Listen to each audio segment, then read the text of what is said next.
The Football Pod on OTB Sports in partnership with AIB, proud sponsors of the GAA Senior Football Championship. Check out #TheToughest for more. You're very welcome along to episode 25 of the Football Pod. James O'Donoghue is with me. Paddy Andrews is with me. Paddy, we're a day late. I say 18 hours late with the pod this week. We've all had a busy couple of days. First of all, we want to apologise to our listeners. I had a wedding. I was groomsman. Wasn't that important. I was groomsman this weekend at a wedding. Ended up being a 3-dayer.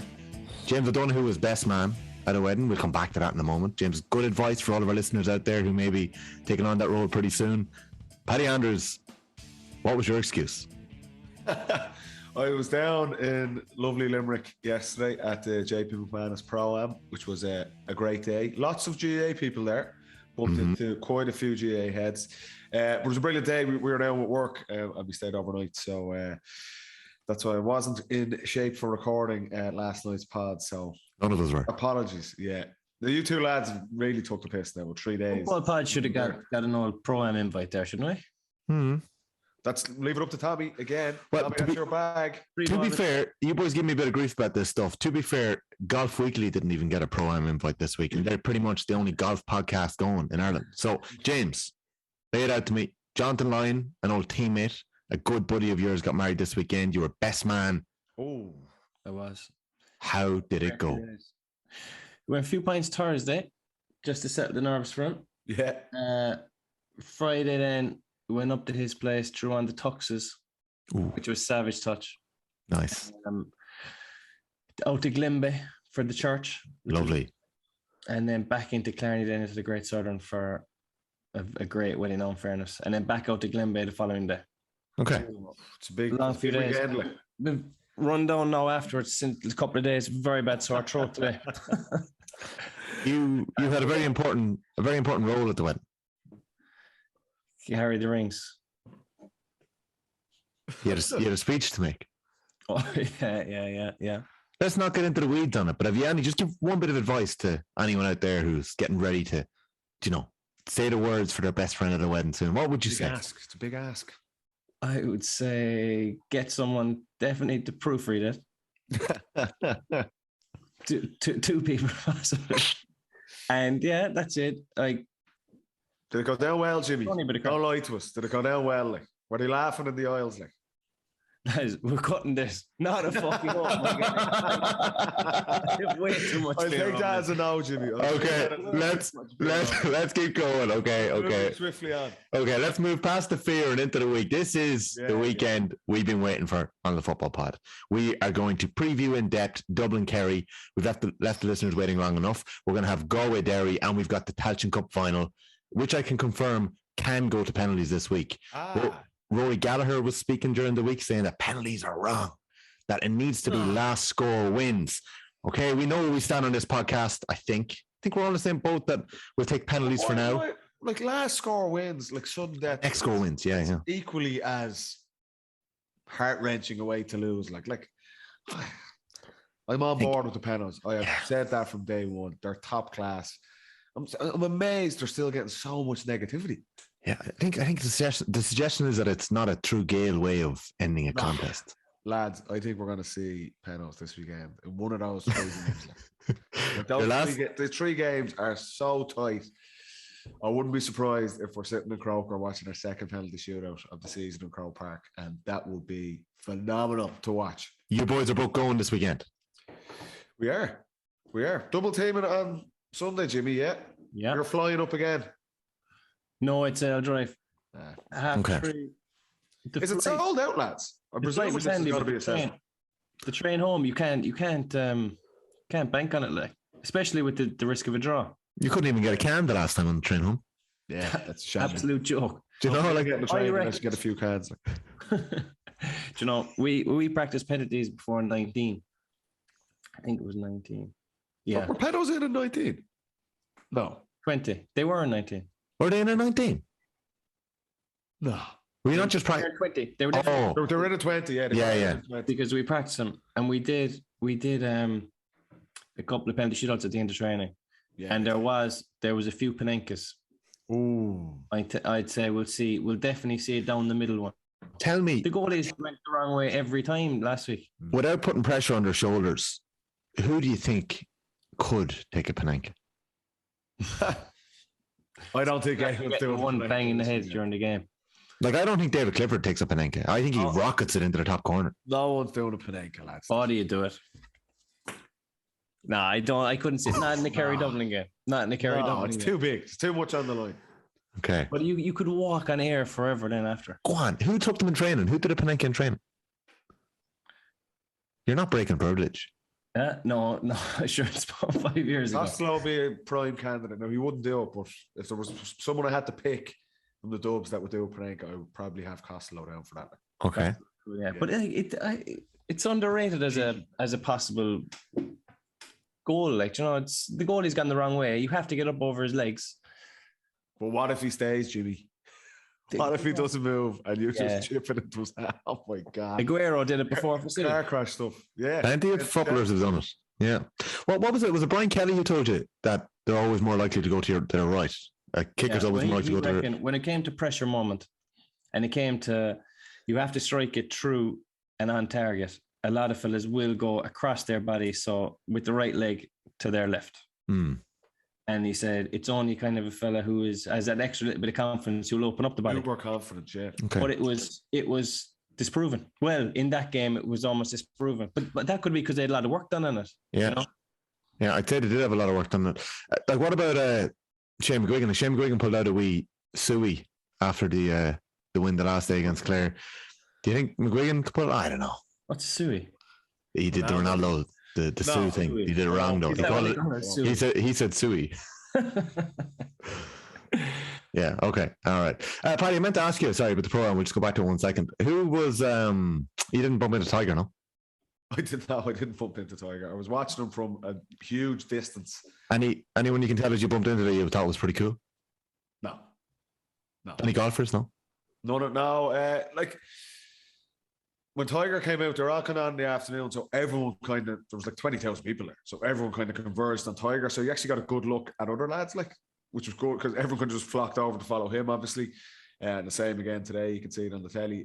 But like what I've seen, Lowry, DeChambeau, John Ram, all pretty cool, just right there. Class. 2 meters away. So no, it was a cool thing to be at. It was done really well, and there's a lot of crack had as well. So yeah, it was a nice Monday. I've had worse Mondays. The Dubs never met Tiger Woods, did they? Say it again? No, we didn't meet Tiger Woods, no. But you saw the Limerick boys getting on Sky. I've seen that, yeah. If you could say something to Tiger Woods and you knew the cameras were on, what would you say? I don't know. You're trying to think of something witty, like? I don't know. What are you trying to do? How are you trying to play that one, like? You'd be shitting yourself, Tiger Woods. We were chatting about this yesterday. Like, if you were asked to play the Pro-Am, would you like to play with Tiger Woods, or would you just be absolutely shitting yourself? Like, I'd say he'd be no crack. I'd give me Lowry any day of the week. I was going to say there, Lowry is the most likable sports person in the world. Yeah. He was box office there yesterday. To see it today, like the crowds absolutely love him. The funny thing, right? Because it's a problem, there's a couple of famous people playing, obviously. Sure. There were some lads absolutely hacking the ball around. Go on, give us someone. Come on, give us someone. No, I can't. I'm not going to throw lads under the bus, but you're sitting there watching, and obviously the pro hits off, and it's a belter, so 300 odd yards down the fairway, and then some sham gets up behind him and like tops it 10 yards out to the left. And I go 9 iron on the first tee and just make sure it went somewhere, just to make sure it went off the tee anyway. It's funny to watch it, like, but the lads are obviously breaking themselves, like. I'm not used to it. Like, you're playing, if you don't play much golf and then you're playing that, and there's 20,000 people there looking at you. Yeah, that's sign up to it if you don't play any golf. Like. Yeah, so you have to have a bit about you. But no, there was a couple of lads struggling now yesterday. It was funny enough to watch. But some gig for Liverpool. Yeah, looked unreal. Some gig now, yeah, it's class. Yeah, looks sensational. Okay, that's that. Are you looking forward to Dublin-Kerry this weekend? Like, as two former footballers who are, relatively close to those squads, you aren't retired very long, boys. Like, are you looking forward to this game? Yeah, 100%. Are you, James? Like, this is your first year out? Oh, as in, like, will I miss it when I go there? No, I'd say the couple of games now have done me good. Okay, and I'm fine now. But it was obviously difficult at the start, like, but now I'm complete supporter now. Yeah. I'm like thinking about tactical duels and matchups and tactics and who's going well. I'm gone into supporter mode, which was nice, an easy transition really after a couple of months. But it's going to be a savage game. Coming of age of Kerry, I reckon, is they need to get over this one. This is going to be a big moment for that team. Yeah. Do you agree, Paddy? Yeah. One, I'm looking forward to it. Really looking forward to it. Actually, all three of the games this weekend, but obviously particularly Dublin-Kerry is just the nature and the tradition of that game. I agree with James. I think, look, there's pressure on all the teams. There's a chance, 4 teams left, chance to get into the All-Ireland final. There's massive pressure that comes with that. But I think there is big pressure on Kerry. This team and some iconic players they already have. There's no pressure on Kerry. I don't agree with that, Jimmy. And I'm not even messing around. I just think it is a game they kind of have to win. That they kind of fell short last year. They obviously fell short in 19 in the replay. Last year would have hurt them. That Peter Keane, obviously, in the way that ended, they would have felt they kind of left that one behind, losing the throne. They haven't really been tested in the championship to date, bar maybe 15, 20 minutes against Mayo. They were a standout team in the league. I do think it's a massive game for them to kind of announce themselves as a top team. Because there's question marks, whether you like it or not. They haven't won the biggest games. None of these. But Bard, I think David Moran is probably the only guy in there that has an All-Ireland medal. This team, we know the talent they have. We know the quality players that they are. But until they win a massive game, there's always going to be just that little question mark. Now, they're favourites at the weekend. Obviously, we will go into it in more detail, particularly if there's injuries to some of Dublin's key players and things like that. But I think it's a massive, massive game for Kerry. That if they don't get over the line here, I just think I think it will be a disaster for them. James, when we're saying that it's a massive game for Kerry, do you agree, like Paddy saying it, do you agree that this Dublin side are mid-transition at the minute? Like, do you feel like Kerry are going up against a team? Kerry have to prove themselves, but are they going up against a team that's mid-transition, or have Dublin come through that? Like, transition is a very common term in GA circles. Like, it's thrown out all the time. Everyone's in transition if they're only going all right during the league. Do you know? So everyone kind of says that. Kerry say it all the time as well. But I think that this Kerry team has kind of been together for a couple of years, whereas we kind of saw Dublin put together a new bench and kind of new full back line, even some new additions to the full forward line. So I think it's been kind of a rougher journey to this point for Dublin, even though Kerry have kind of stuttered in the championship, you could say. But I think in terms of putting your team together, like, I think Jack picked his team as soon as he went into that job, and hasn't really made too many changes from it. Maybe the goalie situation, Shane Ryan came out on top in that when he looked like he was going to go for Shane Murphy at the start of the year. But I think that Kerry team is settled. So I think that they're in a good position to just give it a rattle, And the best thing about Dublin, all through their great period, was the fact that they had these characters, Paddy included, the Brogans, that when it came to the big moments, the boys stood up and embraced the ground shaking in Croke Park and went at it harder and always got over the line the last 5 or 10. So the question marks are going to be asked of Dublin, do they have kind of that same mentality in the newer fellas? And that's not an insult. That's to say these fellas are some of the best players to ever play, but they had that different kind of mentality that got them over the line. So it'll be interesting to see if it's close in the last 5 or 10. It's going to be unreal to see both sides' mentalities coming in. It's going to be class, lads. This is going to be... Everyone's been waiting for this one. They didn't get it. We didn't get it last year in the championship. We were building up and you thought it was going to be a Dublin-Kerry final. Obviously, both teams failed in their semi-finals. People have been waiting for this one. And it's going to be a brilliant, brilliant game. And James is right. Like, are Dublin in transition? I agree. Transition is nearly like a dirty word. Teams don't like to be. It's nearly used as an excuse. I think Dublin had a bumpy spell during the spring. Obviously, guys were injured. Guys just weren't in form. You could kind of... It looked like they had the weight of the world on their shoulders in the National League with Dublin. I remember just seeing their body language. They were losing games. They're not used to that. They ended up getting relegated. They've had a massive reset after that. And they've come in And yes, okay, they haven't been massively tested in the championship, particularly in the Leinster Championship, but the energy of the performances, some of the things they're doing, the structure they're playing with, the speed they're playing with in their attack, bar the Cork, first half of the Cork game 2 weeks ago, you can see Dublin are purring very, very nicely coming into this game. And James was right. Like, yes, there's a couple of new guys, obviously, like Evan Comerford has stepped in places. Stephen Cluxton, Lee Gannon is there. It's kind of his first massive game in Croke Park. Sean Bugler's kind of nailed himself in at wing forward. They're probably not as experienced as our team from 3 or 4 years ago, but there is still the Fentons, Kilkenny, Dean Rock, John Small. These guys have been there and done it. And when push comes to shove, coming down the stretch, you can rely on those boys to do it. And that's what I'm, and no way derogatory, I think that's the question mark over Kerry. That anytime these guys have been in that situation where it's coming down the stretch, they haven't got it done. And that's just the facts of it. That's the last couple of years in the championship. You can see it. Sunday is an opportunity for them, but there's a pressure on it as well that they have to go and win this game. So when we were playing E, I don't know, it was a general idea, but I definitely thought if we're going to win this, we need to win it by 5 or 6. Do you know what I mean? Because why was that? You have to take the sting out of you have to kick on.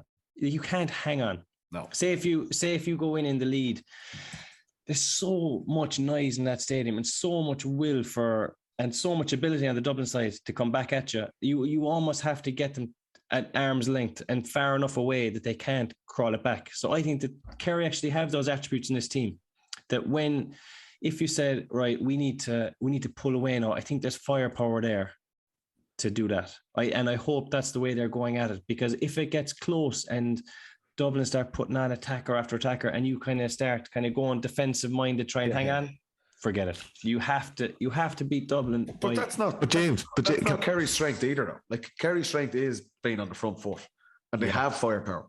The likes of Legini's come into really good form. We obviously know Clifford is going to be a handful no matter who picks him up or whatever tactics Dublin tried to employ to try and keep him quiet. Sean O'Shea, Paddy, Clifford, then you've guys like Spillane coming in off the bench. Like, the firepower is there for Kerry. And Jack O'Connor's not going to go in here and say, let's sit back here or try and protect the lead or anything like that. I think Kerry's best approach is on the front foot, kick pass and attacking. And that's, if you look at what Cork did to Dublin in that first half in particular, like the big question mark over Dublin throughout the spring, and probably still there now, is around the defensive system. Can they shut down that Kerry attack? If they can, and they're going to get, this is the acid test. The likes of Clifford and Gideon side, Kerry are going to launch balls in. They're going to be 50, 60 yard kick passes inside. You can see they were trying to do it against Mayo. You seen Cork had a bit of joy with it in the first half against Dublin. Dublin need to be able to combat that. They need to get their matchups right. Who marks Clifford? Who marks Sean O'Shea? Can they get a bit of protection in front of the full back line? There's so much nuance to this game because the teams are so evenly matched that getting the right structure in place, getting your matchups right, can literally be the difference from winning and losing this game. Yeah. And that's on the coaches, that's on the players to kind of have those discussions. That's what's going to be going on for the last 2 weeks and coming right up to Sunday. Who's picking up who? When we don't have the ball, what position am I getting into? How am I helping out my full back line? And then for Kerry, it's like, how do we get the ball to Clifford as much and as often as possible? Simple. Get that ball in his hands, because if he has it in his hands, he's at least getting a shot off. I think Clifford, you could do well on Clifford. He could score 5 or 6 points from play, and you could actually have a decent game on him. Do you know what I mean? He's that much quality. So it's fascinating. It's a fascinating game. It is, and this isn't going to count as the in-depth part of the preview, but there's one bit that I have to pick up on. And James, you spoke about your attitude to Dublin when you were going up against them, and we're talking about the Dublin that Paddy's talking about from 3 or 4 years ago. I'm looking at some of the games and some of the results there, and I want to go back to 2016 in a minute, but you're talking about going up against a Derry team that was Dublin team was bringing firepower off the bench in 19 when Do you know who came in that day? In 16, Paddy Andrews comes off the bench. Paul Mannion comes off the bench. Owen O'Gara comes off the bench. Mick Fitzsimons, Cormac Costello. They all come in. Edge Kerry Dublin over the line by 2 points. In 19 in the replay, you had similar names coming off the bench. Like Dublin's bench the last day against Cork. Okay, David Hanlon's the keeper. You've got Aaron Byrne, Davy Byrne, who's been out injured at the minute, David Lacey, Ross McGarry, Andrew McGowan, Cian Murphy, Emmett O'Keneela, Lorcan Ordell, Brian O'Leary, and Owen O'Donnell, who's only been drafted into the panel in the last couple of weeks. That depth and that firepower isn't on the Dublin bench anymore. And we can talk about who's going to start and who's going to not, but like the Kerry bench, by contrast, I'm just trying to pick a team earlier on and trying to pick Kerry's best team at the minute. And I still think that there's a couple of positional, switches that could happen there, but they've got Tony Brosnan to bring in, Killian Spillane, who's a killer off the bench. Yeah. Jack Savage is even more proven than a lot of those boys on the bench for Dublin at the minute. Never mind some of the lads are in the middle third that could be there in terms of Adrian Spillane or Jack Barry that weren't there the last day. It feels like Kerry's squad has that bit more on Dublin at the minute. Well, is it fair to say that if they haven't proven it? They're more familiar names, but I suppose the only way that you become that person is by taking the chance on the biggest day. So like McMenamin came on and did it. There was one time, it was the first time. So that needs to be one of these Dublin fellas, first times this weekend. And then you start getting this rapturous reception when you start warming up, and next thing fellas looking over going, what's going over on the side, and next thing it's McMenamin coming on, and next thing the opposition management are trying to make switches to mark the substitute. It just creates this confusion. It's such a weapon. But I remember in that 16 semi-final, Dublin ended up, I think they ended up with like 9 forwards on the field or something like that. Mm-hmm. Mannion come on at the same time as you in the 58th minute, and he came in for John Small. Yeah, and someone else, I think they put Kilkenny to wing back. Like they just said, we're going for it. Yeah, we need to go for it now. And there were so many bodies on that side of the field that when we broke with the ball, then it felt like we had no options. Whereas if we kind of held our shape a bit more, we would have been able to pick off an extra few points. But you live and learn in those situations. But I've never been on a side where literally it was like 10v10 forwards v backs, like on one side. It was just mad. It was just mayhem. Like O'Gara comes in from Macaulay with 10 minutes to go. He kicks a point. Paddy, you come in for Paul Flynn. Mannion come in for John Small. And then Cormac Costello comes in for Brogan. So he ended the game with Costello, Connolly, Rock, Kilkenny, McMenamin, Paddy Andrews, Paul Mannion, Owen O'Gara.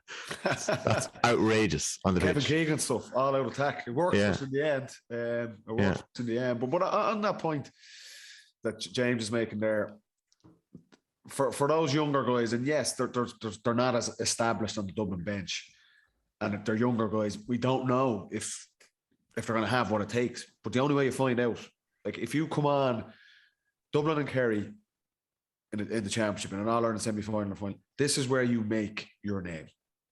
This is where like Kevin Mack comes on and scores that goal in 2011. If he did nothing else for the rest of his career over the next 10 years, he would still be remembered as an iconic Dublin player for that moment alone. Mm-hmm. That's the opportunity for some of these guys, for younger guys. Dublin are going to have to make subs, of course. So some of these guys are going to be on the pitch, coming down the stretch, and what an opportunity.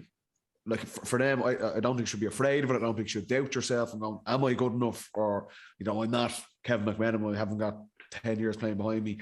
You need to embrace that opportunity. You go out there and you can make a big play in the last couple of minutes and go get your team over the line. That's how you become established. You have to take the chance. I agree. Dublin's bench probably is not at that level yet, but they're going to get an opportunity on Sunday, and it's put your hand up and grab the opportunity, because that's how you make your legacy. That's what you do, and that's the opportunity for some of those guys that are going to be coming on for the last 10, 15 minutes on Sunday. Were you surprised that O'Donnell got minutes against Cork? To be honest, when it came in, I didn't think he'd play at all. Now, it was kind of different. The game was over against Cork, so was it kind of injury time? I kind of really don't like to say tokenism, but I didn't think he'd play in the championship. But just because he hasn't played any games of senior football for Dublin, and to come in midway through not even midway, like 3/4 of the way through the season, that's a massive ask. to go in and play in the championship at this stage in the All-Ireland series. Will he see game time on Sunday? I don't think so, but surely he had an eye on the semi-final when he was making that decision to bring him on. That's what or else he was thinking ultra long term, and we'll give him a bit of championship for next year. I'm thinking like that. That's too long term. Yeah, I know. I agree. But like, well, what is he's got to come on to Mark Clifford? Like, do you know what I mean? Like that. It's just he must have a question mark over someone back there. Yeah. Like, look, I thought it was an interesting move to bring him in. Like I say, I didn't think he'd play. He obviously come on against Cork. Like, being 10 points up against Cork in injury time and coming on against Kerry in the All-Ireland semi-final are chalk and cheese. Yeah.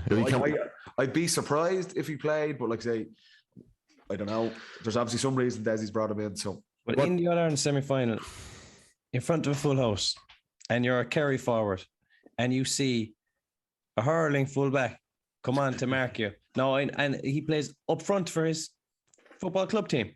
Yeah.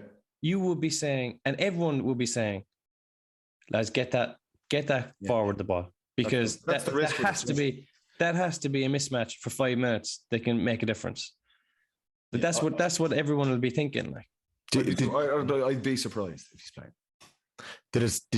James, like, did that strike you at all when you saw that? Did that news? Did you think, well, what does this say about Dublin? When he was brought into the panel? No, nothing was brought into the panel, because I think it's different being brought into the panel. I think it kind of says something that he actually got minutes. Like, maybe I'm leading the witness here a little bit. To me, it reads like the competitiveness of that Dublin panel outside of the 20 players. The questions that we've been asking all year, it's as clear as mud that the Dublin hurling captain can come in and 4 or 5 weeks later come on with 7 or 8 minutes to go in a championship game. Yeah, it was very surprising. Unless they've been chasing him for a long time, and it's been a case of they knew that they were going to bring him in, but it didn't seem like that. It seemed like kind of just once the hurlers were out, come in. But if you were on that bench as another one of the Dublin players and you were bypassed come championship, like you'd be kind of questioning your status there, and you'd be questioning your role. I'm not saying you'd be cross with the management or cross with anyone new coming in, but you'd have a bit of self-doubt there going, geez, where am I here? What's my status? I just think looking at that bench, there's so many of them that are so young and unproven that, maybe there isn't that many of them going like that. There's so many of them that, like, even Lorcan O'Dell, I hope to see Lorcan O'Dell on the pitch against Dublin-Kerry, because I'd love to see what he's made of. I can't wait to see Lee Gannon. Lee Gannon impressed me so much in that Dublin-Cork game. Going forward, 2 points, 2 assists, did a pretty decent job in defence. I really want to see what he's made of against Kerry. He'll be on Paddy Clifford, I suppose, isn't he? Let's get into our matchups in a few minutes. So, you are listening to episode 25 of the Football Pod with Paddy Andrews and James O'Donoghue. It is brought to you every week with thanks to AIB, proud sponsors of the GAA Senior Football Championship. Check out #TheToughest for more. We're coming back in just a moment to talk a little bit more about Dublin-Kerry. We're going to get stuck into Derry Galway, and we're going to be chatting about Westmeath Cavan. We have plenty of questions in from the Football Pod listeners too. Stay with us.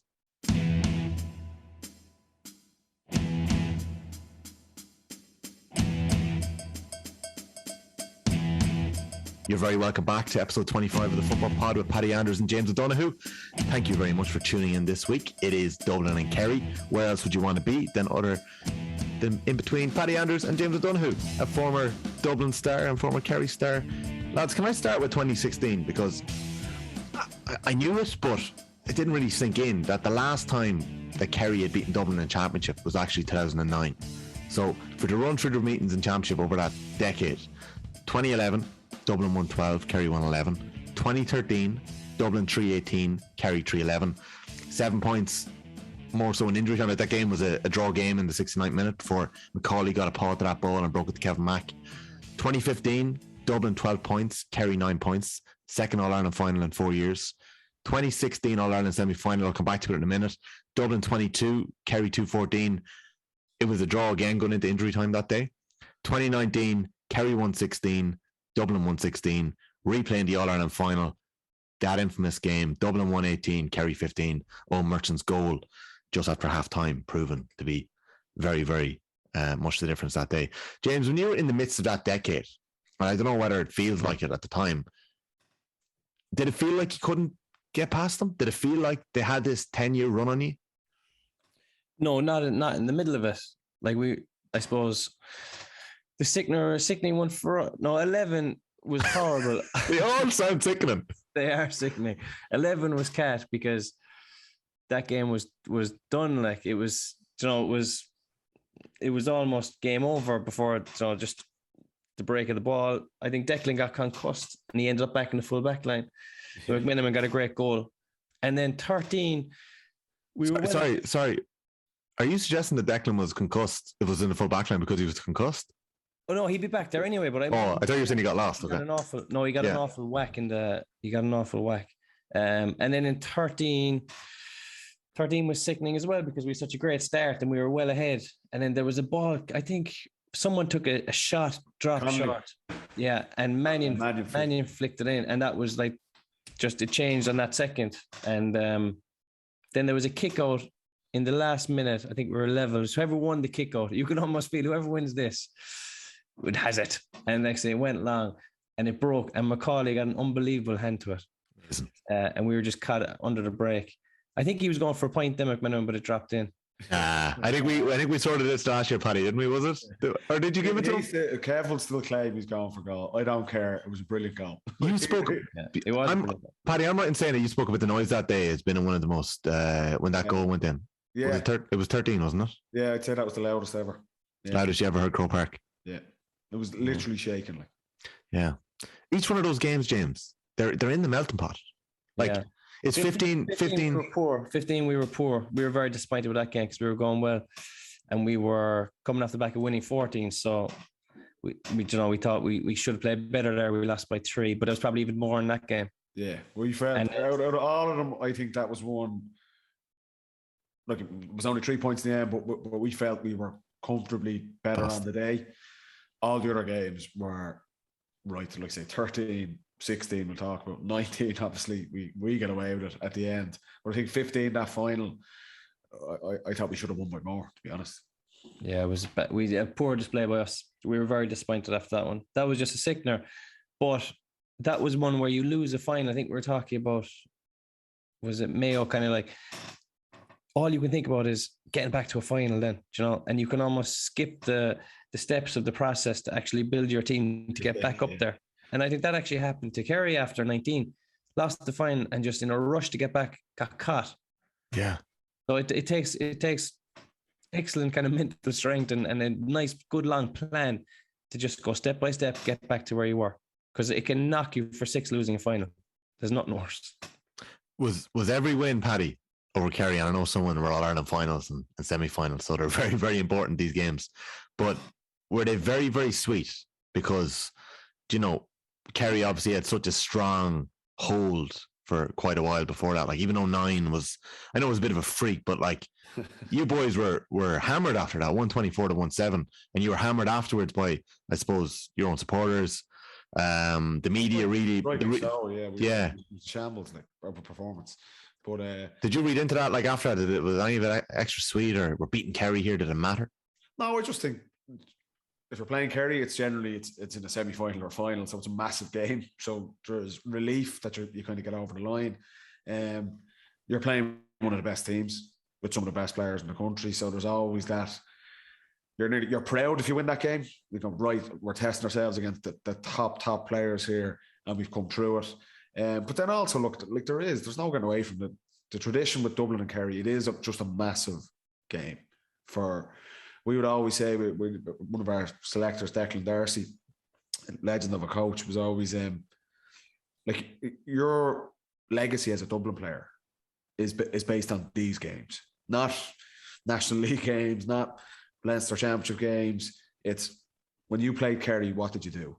When you played Mayo, what did you do? They're the biggest games, and that's where it's the ultimate test. That's what the 10 months of preparation is for the whole season. It's for these games.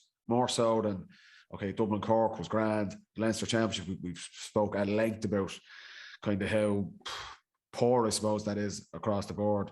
Whereas when you're playing Kerry and it's Dublin Kerry, this is what you're measured on. When you look back in your career, it's these games. How did you get on? Did you win? Did you make an impact in those games? So there was. And when you got over the line against them, we were blessed. The only game I lost against Kerry was that 09 game. There was plenty. There was more than enough of a beating in that game. So, like, you look back now and you're proud that you won some of those games because you're playing against a brilliant team. Can I go back to 16 for a moment? Like, Paddy, we know how you come off the bench in the first game in the All-Ireland final and you make a big difference. I'm right in saying that, when did you lose your place that year? Was it had you been starting or coming in and out all year? Like, you have a massive impact in both finals. You come on for the last 25, 30 minutes. I suppose not lose your place, but you were essentially a finisher. You were injured, weren't you? I was injured, yeah. I was flying it. It was probably my best form ever after 15 and through the league. We actually played Kerry in the first game of the league and I played well. I was flying it through the league, and then I slipped a disc in my back. So I missed the league final. We played Kerry in the league final, and I missed that. I was out for 3 months. So it was what it was initially we thought an innocuous thing, but it actually started impinging on my nerve.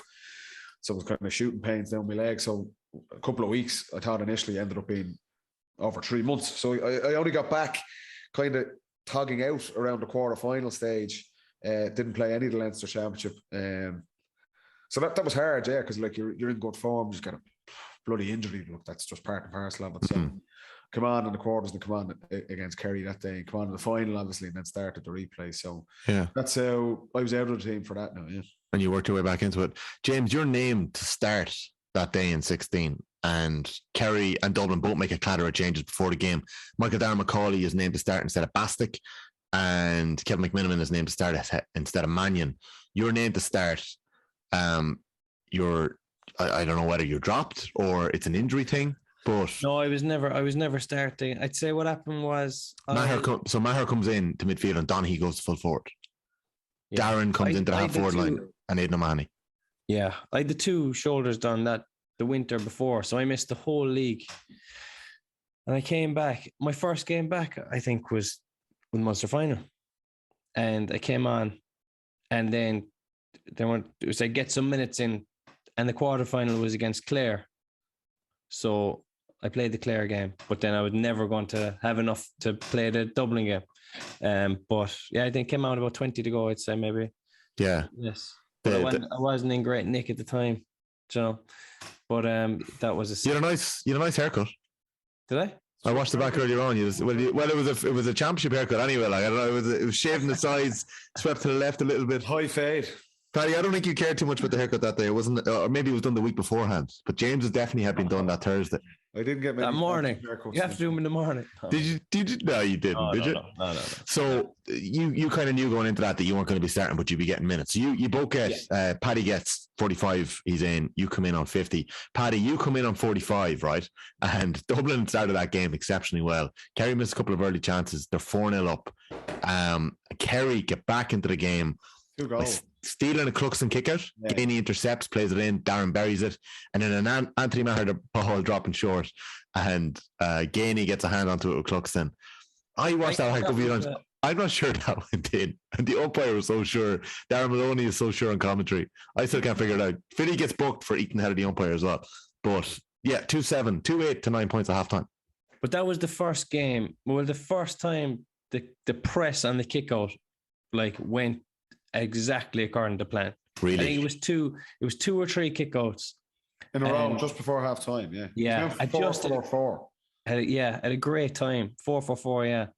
And the crowd were like, what's this? Yeah, you know? Yeah. And because no one was used to seeing Cluxton under pressure. And John was like, he's rattled. He's under pressure here. I think we won a couple in a row, and then we won one right in front of the goal was it Darren that got it, was it? Gainey intercepts it. No, Cluxton goes across his body. I think he tried to dummy it as if he was going straight, and he kind of cuts it. Gainey intercepts and plays it into Darren, and Darren scores the goal. Yeah, Darren finishes it. Yeah. So, in terms of what we're going to see this Sunday as well, that is a massive thing for both teams. Like, Dublin are going to go after Shane Ryan's kickouts. Yeah, 100%. They're going to push up. They're going to be aggressive, and Kerry are going to go after Evan Comerford as well. Yeah. I would not be surprised if you do see a 4-4-4 again and Kerry gambling, because I think Evan's a brilliant goalkeeper, but he probably doesn't have the range that Cluxton had. The beauty of Cluxton is that if teams push him, he could kick it over them. Whereas Evan, possibly, maybe not to that level, So I do think there's going to be a massive focus from both teams on both kickouts because they sense an opportunity there. And you've seen the importance of that game in 16 that nearly won Kerry the game. Yeah. That 2 or 3 minutes before half time where they push up in the kickouts, they get the steals, and that nearly gets them over the line. They're 5 up at half time, Paddy. This is the question I'm getting. It's taking me a while. They're 5 up at half time. Kerry kick 4 points. Dublin kick 4 points after half time, just before you come on. You come on, Rock nails a 45 the moment you come on. So it's 4 points in a row. James comes on 5 minutes later. Kerry still haven't scored, and it's a draw game. What's it like coming into the sub when the momentum is so far against you, James? Like it's all gone against you in that previous 15 minutes. I suppose that kind of is a good way to come into the game at times because you know that you're going in to try and make a difference. Whereas sometimes if you go on and everything is going great, you're almost thinking, just don't make a mistake here and stop the momentum. So I suppose sometimes going in when it's a little bit against you and you make 2 or 3 substitutions, that can give a team a complete fresh impetus. So it can be a good time to come on. Especially as a forward. As a forward, it can be hard. When everything is clicking, it's hard to come on and make a difference without interfering with the good stuff that's happening. But that's what a manager's looking for, ultimately. That when you come on is to have an impact, to change the momentum of the game. And I just think it's massively... We've spoken numerous times over the last couple of years about the importance of guys coming in off the bench and making a difference. Whether it's wrestling back momentum for your team or whether it's just controlling the game and seeing it out. It's so important. Tyrone won the All-Ireland last year. Yeah. A massive part of that was their impact off the bench. Sunday, the same 15 guys are not going to finish this game. Guys are it's going to be hell for leather. They're going to be out on their feet. There's going to be guys coming in from kind of 45, 50 minutes in. If 20 minutes there, it is a massive part of the game. If your bench can come in and make an impact, that can swing the game for you. That can swing the game for you. And like I said, we were fortunate in these games you're talking about where we had guys that can make a difference and we went for it. That's the question mark, I suppose, over Dublin. We're saying, like we said, a lot of these younger guys, they haven't had this exposure yet. They're obviously good players, but like I said, this is the acid test. This is Kerry and Croke Park, full house. Everything's on the line. They have to make an impact because if you don't, you're going to be up against it. We spoke a good bit about rumours and WhatsApp rumours the week before, or 2 weeks ago. We were talking about David Clifford and Willie Won't-he. We had similar with Con and just a little bit of that again this week. The rumour that week, lads, and I don't know if you remember it, was that Brian Sheehan was going to start in goals for Kerry. In 16? In 16. Right before, like you've got Whelan, Brawley and Spillane in the RT studios before the game. And on commentary, I think it's Darren Maloney is saying that like we're waiting for this. Brian Sheehan is not starting in goals. The talk all week has been going to be... James, was there any truth to that at all? Had Sheehan been in goals? I think there was something about that at the time. Did he play a bit in goals? Anything ever happened? There was. And was it a close call? Never a thing. Never? Absolutely never going to happen. And it was so insulting to our 2 goalies, like, who they had such a battle to be in the team. Do you know, like, we always thought of them as unbelievably high-class goalies. Like Kelly and Keely, yeah. And then there was this rumor that goes out in the WhatsApp, the Sheehan starting. But then we had a press day before the Dublin game. It was quality. And the rumor was after catching on, like, and the photographers just around the place taking pictures of us warming up. Sheehan starts throwing down kickouts. He starts putting down balls inside goals and launching him. And he had a boot, in fairness now. Yeah. And everyone's go, whoa, lovely. Yeah. And like that just made a catch fire altogether then. Okay. Sheehan and I taking the mic. Okay. So there was nothing really. That's interesting though, that it got to that stage. It was never going to happen. So Sheehan played that day, didn't he? He comes off the bench. He does indeed. He comes off and he comes on in the forwards. Yeah. We're not going to talk about the Crowley Goff incident. That was the main part of the day. We're not going to get into that, but yeah, I know you've got a gripe to bear there. I do want to move on to this week, right? And let's start looking at the matchups and the potential teams that we're going to have. Reported in the Irish Star this morning by Carl O'Kane that Conor O'Callaghan is a major doubt this week. It's not a hamstring issue. It's that he has suffered a hairline fracture, and that is the word. Where's he? Of what bone? No details. I've been trying to find out. I don't know whether it's... So it just said Khan has a hairline fracture. I'm not sure where it is. Does it make a difference? Hairline fracture to hairline fracture. You'd rather not have it. You're up against it if you do, if that's the case. But we don't know, lads. And I don't know. And say a week ago it's a hamstring. Today it's a broken bone. You don't know the credibility of this stuff or where it's come from. All I'll say is I'd be surprised if he's not on the pitch. Unless it's a terrible injury and there's just no way he can tog out. I'd be amazed if he's not on the pitch. He's that important for Dublin. He is massive. Him and James McCarthy coming back into that team. You've seen it in the Cork game. Dublin he's a spark. He's a focal point for that attack. He causes havoc for the opposition. It frees up space for the likes of Rock, for Costello, Paddy Small, whoever it is in there with him. He is pivotal. It's the same with Clifford McCarry. If Con's not playing on Sunday, it's a big ask for Dublin to get over the line. He's that important. But we won't know, lads, until 3:27 on Sunday. It's the same as last week. We didn't know. We're not going to know until literally 2 minutes before throw-in. He probably won't be named, I'd say. But well, he has to be named on 26. Oh, right, okay. Unless there's a COVID issue. That's the only way you can get a player in after the whatever Wednesday or Thursday when they put in the Crow Park. I think that's the rule. James, have you ever had a hairline fracture? I did. I had a hairline fracture of the fibula, which is the small bone in the leg, at the back of the leg. Right. And I had a hairline fracture of the radius. Is that the arm bone there? I'm not sure. I couldn't tell you. Biology here. The radius of the ulna. Drop biology, 3 weeks for leaving cert. With the leg one, small hairline fracture. You could barely see it in the x-ray, but you couldn't do anything on it until it was healed. Yeah. Because if you plant, it can break. Right. With the arm, 2 or 3 weeks makes a big difference to the arm if you just stay on your feet. Do you know? Painkillers and the arm, probably compression. You wouldn't be swinging fellas off with the arm, but in terms of pain, you probably get away with it once you didn't fall. Whereas with it, if it's one of the leg bones, I would say forget it. We don't know. That's what we reported in the start this morning. But they did say that James McCarthy looks a lot more likely to play this weekend.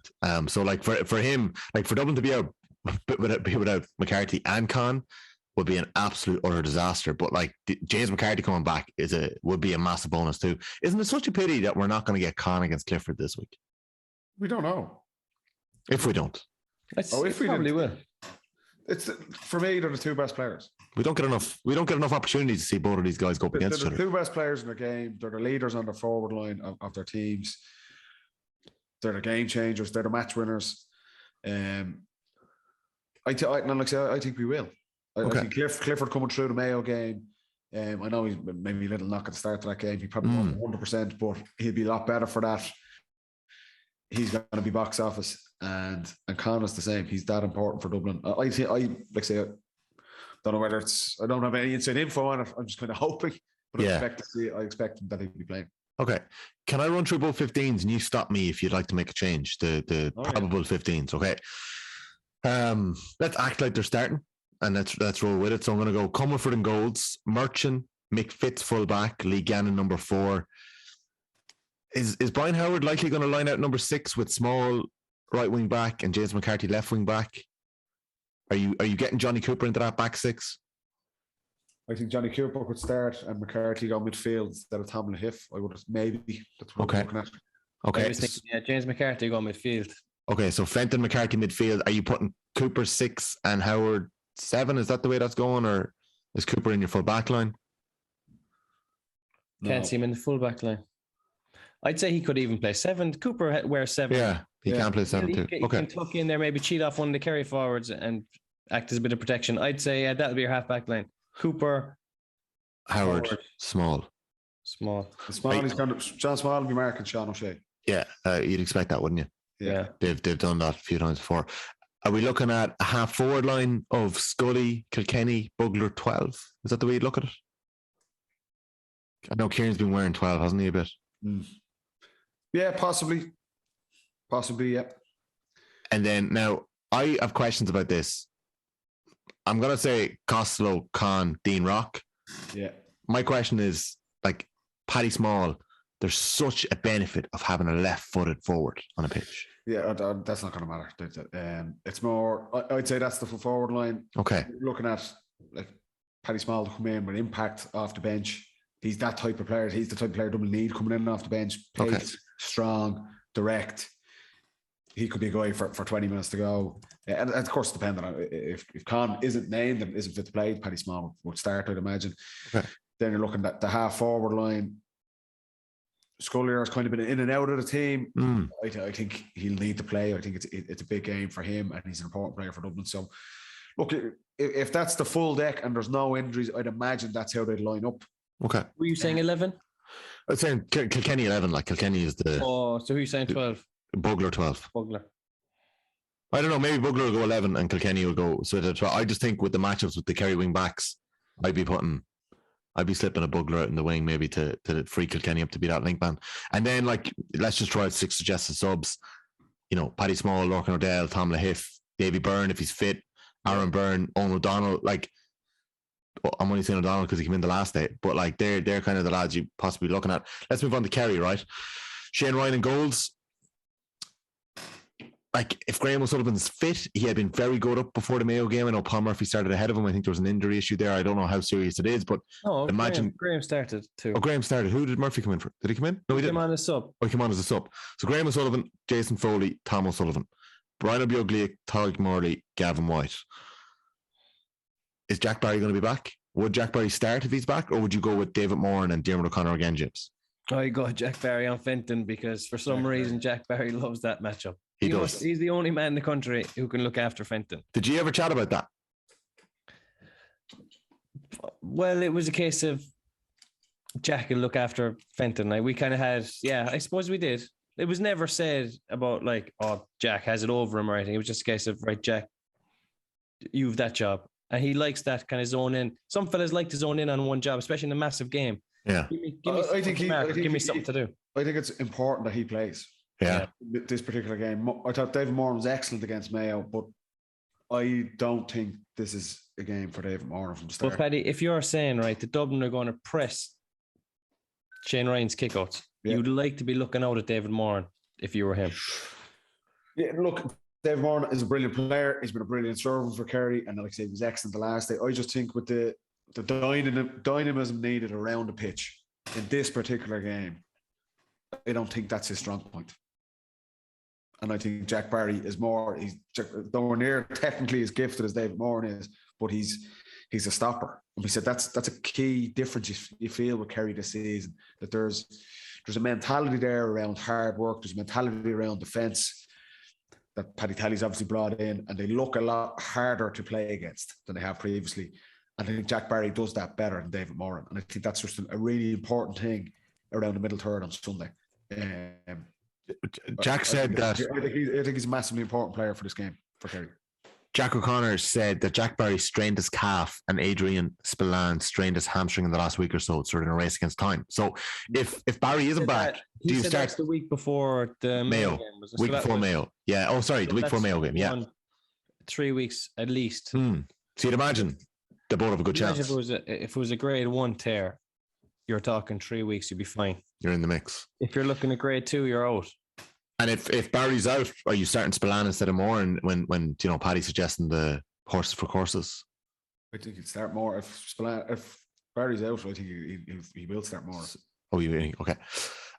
Suggested half forward line. Actually, it was funny watching back the 2016 game. I don't know whether Kieran Whelan meant to say it, but he let the cat out of the bag when Macaulay was down to start instead of Bastick.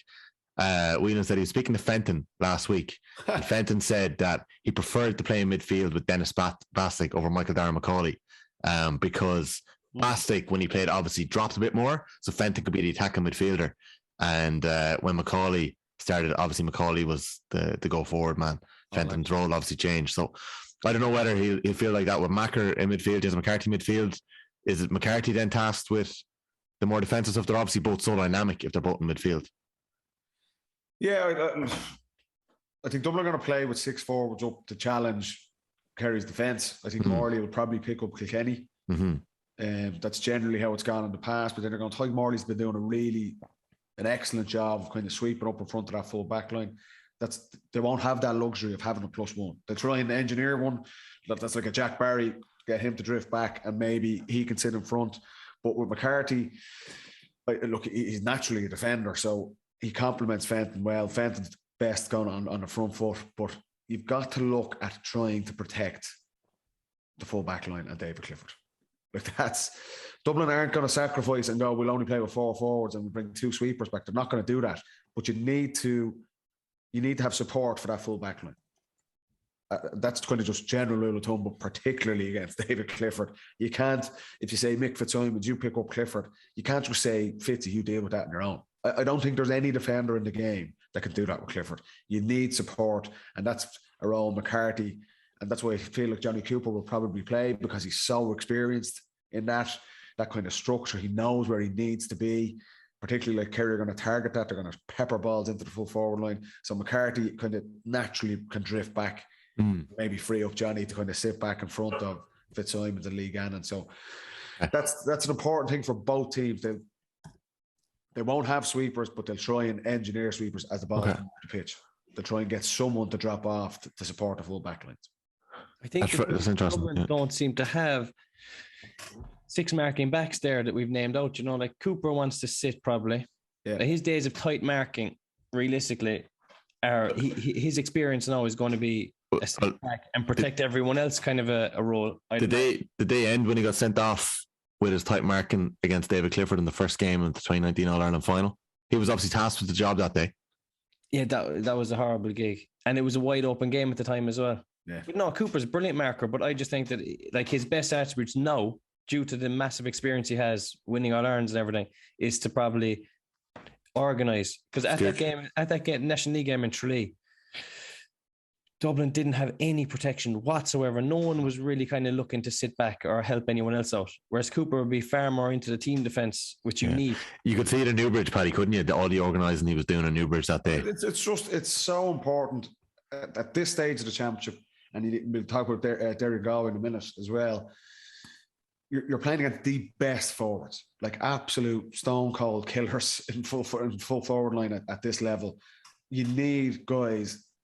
It's very difficult for one player to deal with that guy on his own. You need team defence. You need structure, particularly, like I said, Kerry are going to target this. That's why someone like Johnny Cooper, the experience he has, just totally and utterly understanding the game. Mm-hmm. Totally present in the game. This is what's needed at the minute. If my man is drifting off, he's not dangerous. The danger's here behind me, in front of Fitzsimons. That's just comes with experience and game management, the game knowledge. And I think Johnny is up there with the absolute best, and definitely one of Dublin's best at that. So that's why I think he will have an important role in trying to do that and trying to cover off that full backline. So it's a massive, it's such an important role. And Kerry are the exact same. If you're looking at their side, and if Conor O'Callaghan inside and Dean Rock and Cormac Costello, they're going, okay, yes, we've got Thomas Sullivan, Jason Fowler and these guys, that they're going to be matched up with these guys. But how do we make it easier for them? How can we get, because Tyke Morley, they're not going to leave Kilkenny off. No. Someone's have to go at him. So do they let O'Buglock come back, or like I say, a Jack Barry who has the athleticism to get up and down the pitch, that when the ball is transitioning up in the Dublin half back line, he's gone. He's straight back. He's letting off whoever he needs to and trying to sit back and protect the full back line. So both teams will be trying to do that on Sunday. And whoever does that best, it goes a long way to winning the game. I don't think Tyke Morley has marked to nearly anyone this year. Do you know, he's played that. Like, teams don't really play. He wants to see trot into 11 is Kilkenny. Yeah. Because he needs to be marked. There's no sitting back off him. No. Well, Kilkenny has been playing 12. I think he's been playing 12, I know. Yeah, I would rather see Kilkenny play 12 from a Kerry point of view. Do you know? Not because Tyke can't mark him, but because the role that Morty's playing this year is a kind of is a more of the Cooper role, the protective role, which seems to has shored us right up. Mm-hmm. But isn't that what we were saying? Like, teams have afforded Kerry that luxury by not playing guys up, and we'd have felt this with our Dublin team. Very few teams actually played 6 forwards against us. They were always worried about trying to shut our forwards down, so they play with 5 forwards, drop a guy back. And that kind of nearly played into our hands a bit as well, was both teams are going to play with 6 forwards on the weekend. There's not going to be a luxury of, my man's dropping back there, I'm just going to sit back and try and protect the D. Like, Morley is going to have to mark someone. Yeah. And more than likely, I think it'd be Kenny. James, you suggested ahead of the Mayo game that Kerry should go all out attack when I asked you to pick your front six. Do you think we're going to see Darren Moynihan, Sean O'Shea, Stephen O'Brien, Paddy, David Clifford, Paul Ganey as their front six this week? I think the way Kerry line up will be Steve Olby shooing for the wing. I reckon he could go Paddy Clifford 11. Okay. Because Paddy's best position is 11 as opposed to in the corner. And then a case of Darren Moynihan or Adrian Spillane, that kind of more middle third role, and for the press to kick out, and he'll go again in Clifford inside with Shawnee just off him, I'd imagine. You don't think there's any danger that Jack O'Connor picks two of those workhorse type players in Darren Moynihan and Spillane in his half forward line, because he had been playing that way in the league? I don't think so, because you probably can't leave out anyone there. I think the Dublin don't have the markers to put up with those 5 out-and-out attackers. Put them on the back foot. That would be the way I go at it. I think that's what Kerry are going to do. Like, I'd be surprised if they tried to play conservatively. Like I said, I don't think that suits them. Yeah. And Kerry be confident because their attackers are playing an attack, even though they're kind of tight at the back. They're playing an attacking brand. And the way the Dublin are going to come at it, I think, is going to be an attacking brand. So there is going to be space there. So the only way to take advantage of that space is having the bodies up the field. If I was to be critical of Kerry in the Mayo game, they were very cautious of runners from Mayo, obviously, because a lot of Mayo's scores would come from their half-back line. Yeah. And Kerry found it not difficult, but they were slow getting back into shape. So you never saying, guys, will you get shape, get those 5 bodies up front again for an option to kick the ball into and get someone off the shoulder, because sometimes they were too spread out, they were too far away to kick to each other, and it was a slow build-up. But I think if they can make that transition a bit faster against Dublin, we saw the Cork full backline struggle with Hurley and Sheridan, so there's chances there, I think. I think that's what Kerry are going to target that. Kerry are going to try and get the ball up the pitch as quickly as they can to try and get those one-on-ones. Because you're right, they're match winners. Ganey will fancy anyone he's on. Clifford is obviously, no matter who's picking him up, he's going to fancy it as well. Sean O'Shea will have a phenomenal battle with John Small. I agree. He might drift into the full back line. Not Small, or into the full forward line, because that's not Small. He's more natural position. So... But no one merchant on Paddy Clifford? Possibly, yeah. Yeah. So you're calling Small and O'Shea... The other thing to note as well, like Davy Byrne is back. Like he came on the last day, so he got minutes. He would have had to go through a lot just even being in the mix for that. So he's another 2 weeks on. Davy Byrne could get an out here. Where do you think that is that pushing Howard up the pitch? Is that Gannon possibly not starting? Like, what would you? Well, Gannon was very good the last day, but it's a very different role to what he's going to have to out and out mark someone. He's going to have to play traditionally as a cornerback. Yeah. On Sunday, so that's a massive task. But I wouldn't be surprised if there was changes to that team. I would say Davy Byrne would be in the mix to come in. Okay. Because he is back. He's back now, and he's an important player for Dublin. He has been over the last number of years. So yeah, I wouldn't be surprised if he was in the mix as well. Yeah, that's interesting. If he's in the mix, there's obviously a couple of changes that could happen there. You know, you obviously put Howard to half forward. You're just going off that both teams have a full deck to pick from, which is quite rare. Usually there is a couple of knocks, particularly this stage of the season. We obviously have the 2 headline ones and McCarthy and Khan. There could be other ones as well. So we don't know. But yeah. On the face of it, if you had the ideal full pack to go from, I think that would be the most likely matchups. A big ask for Lee Gannon, as good as he was going forward and the impact he had there. It's a different role he's going to have to play than he did against Cork. He's going to be man marking someone, and he's going to be, your defensive capabilities are going to be put to the absolute test. That goes for all 6 of Dublin backs. There will not be a luxury of Kerry dropping forwards back and them having loads of space and time on the ball. This is literally, it's going to be man oh man. You've got to deal with that first. And if you get support, if you engineer a +1 or a sweeper, that's a bonus. But you're going to have to do your absolute basics, the fundamentals really, really well. And that's the big challenge for them on Sunday. Yeah, even if Byrne starts size-wise, like Fitzsimon's size-wise and Clifford probably match up. Will Fitzsimon's take Clifford? Like, I couldn't see anyone else. You've no one for Gainey. Gainey's going to peel off the cornerback in behind and look for that one over. That's why he possibly can't have a Merchant or a Gannon probably. You think a Byrne has to go on Gainey, yeah? He could play. I wouldn't be surprised at that because I thought the Mertz and Brian Hurley matchup was an odd one. The last day, I thought Hurley actually did quite well. Obviously, the second half was a lot better, but I thought that was an odd matchup. But Davy Byrne, when you look at it like that, who's best suited to do this? The only other person I could think of, Mark Clifford, and it'd be interesting to see, was did he try and put John Small on Clifford? He's mad mark. He's generally around the half-back line where he's doing that. Could he possibly do a job there? It's a possibility, but I think Fitzy be on him. And then you're looking to try and damage limitations there, try and hold him up as much as you can. Try and cut off the supply into him is the biggest thing. Because say, once Clifford has it in his hands, it's a different kettle of fish. He's at least getting a shot off. We've seen it against Mayo, out of the game, really not playing that well. Usher Mullins getting the better of him and bang, wonder goal. Just like that. That's the quality he has. So it's a fascinating battleground, that Kerry full forward line, the Dublin full back line. Yeah. The game could be won and lost right there in that section of the pitch. That's a very interesting one about the John Small. That's a matchup I'd like to see. I don't think anyone else will have the strength for Clifford, Would you like to see an all action, a brace of half back like John Small coming back to mark you in the full forward line? It's a different role. See, the defensive instinct that you have to have as a cornerback is so rare. To be left alone 1v1 and be comfortable there. There's not many fellas there. And halfback never does it. There's a lot going on out in halfback, a lot of space. You're kind of covering off a long ball rather than actually getting behind your man and getting hip to hip.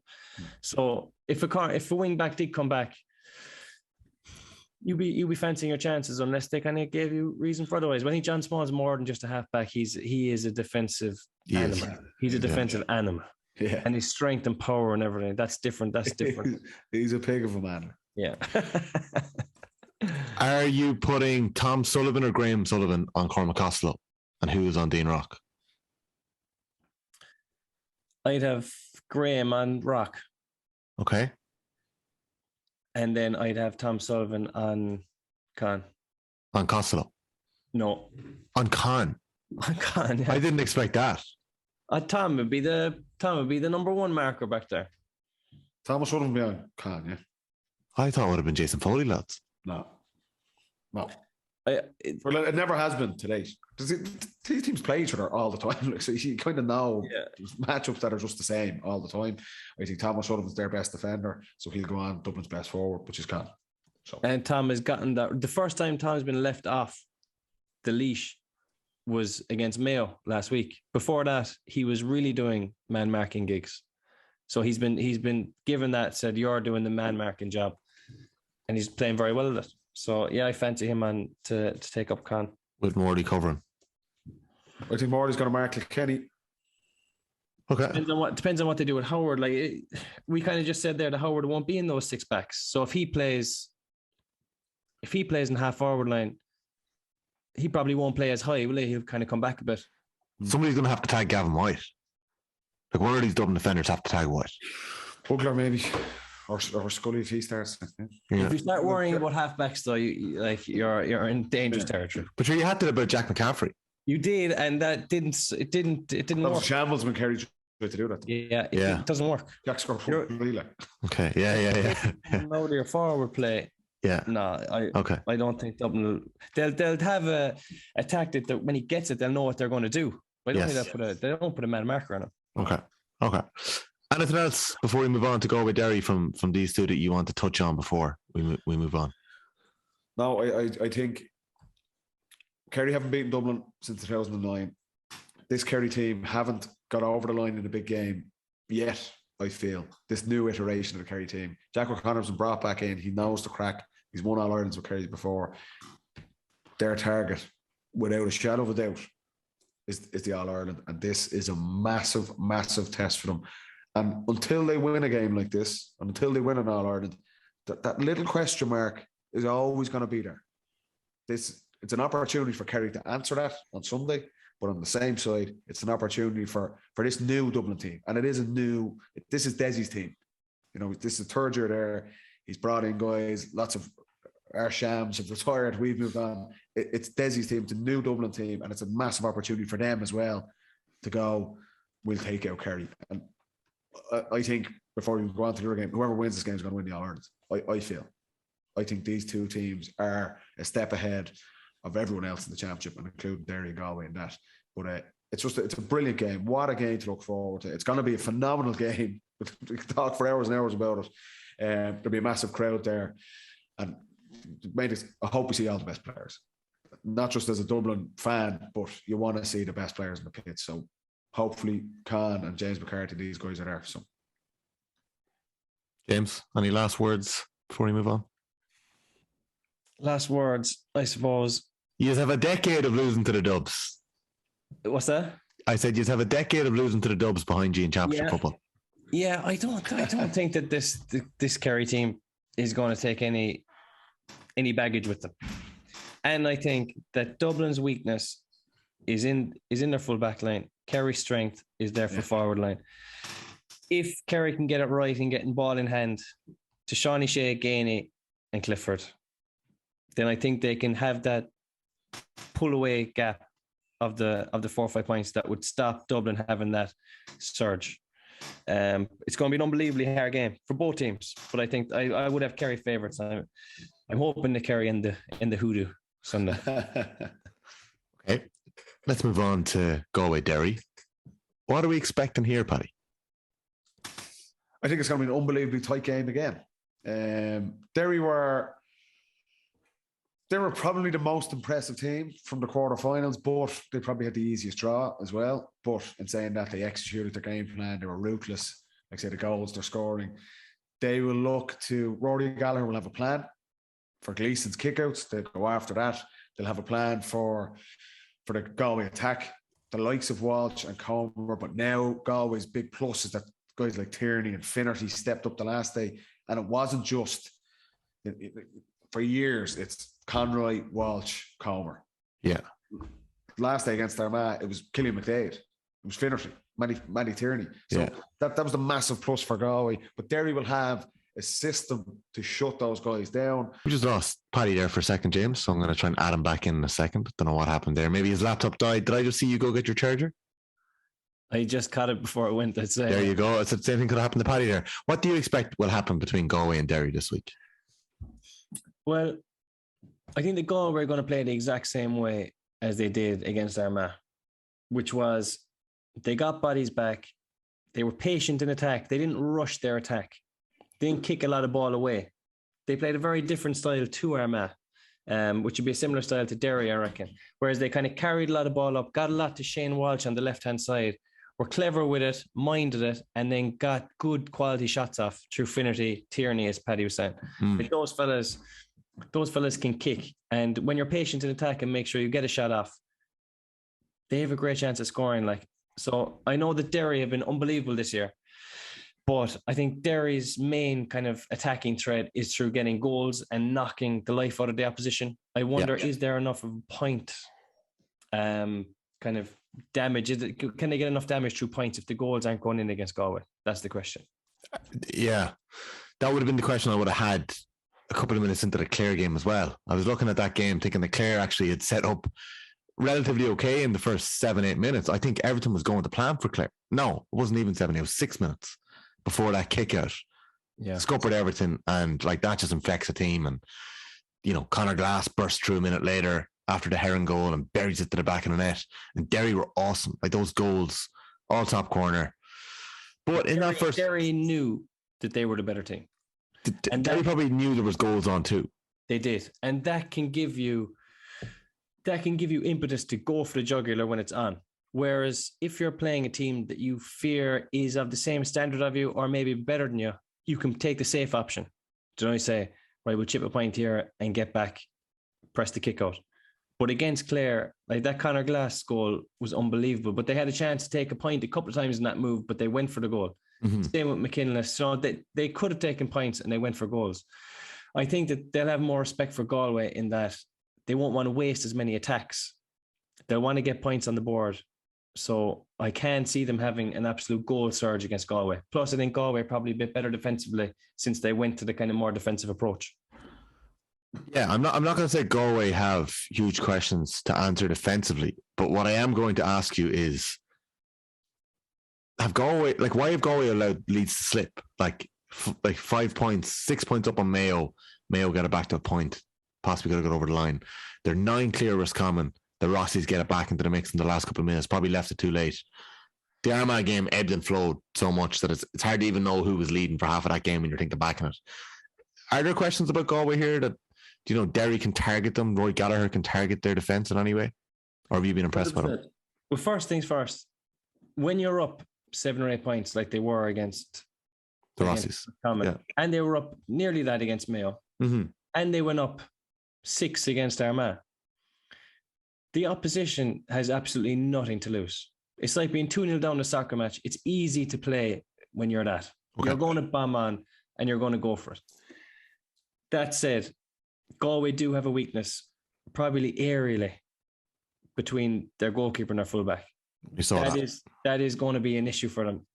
That said, it's difficult to absolutely expose that unless it's in your kind of DNA as a team.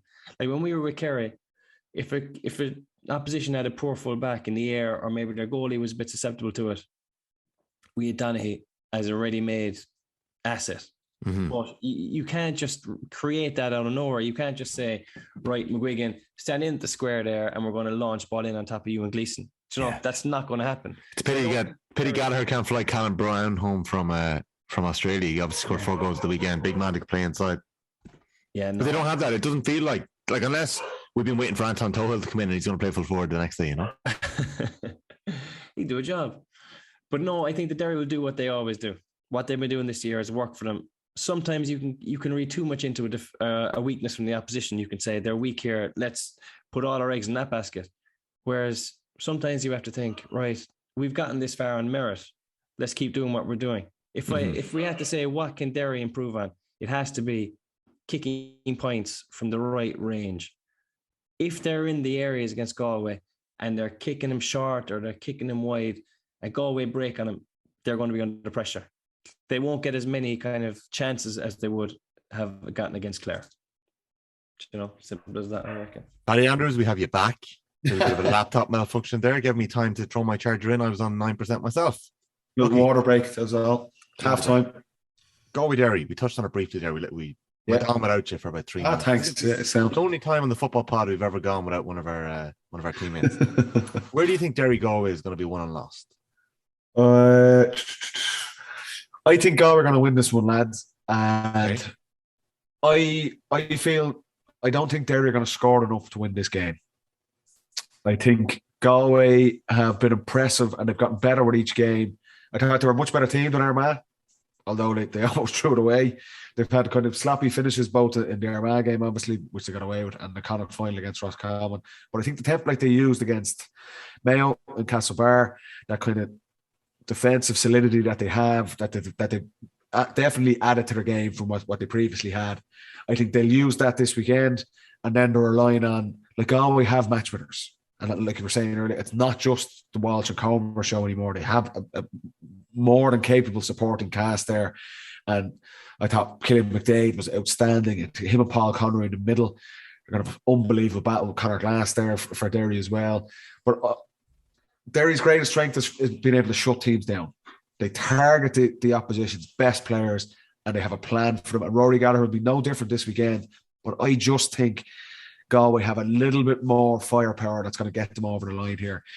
It's a massive game for both of these teams because what an opportunity to get to an All-Ireland final.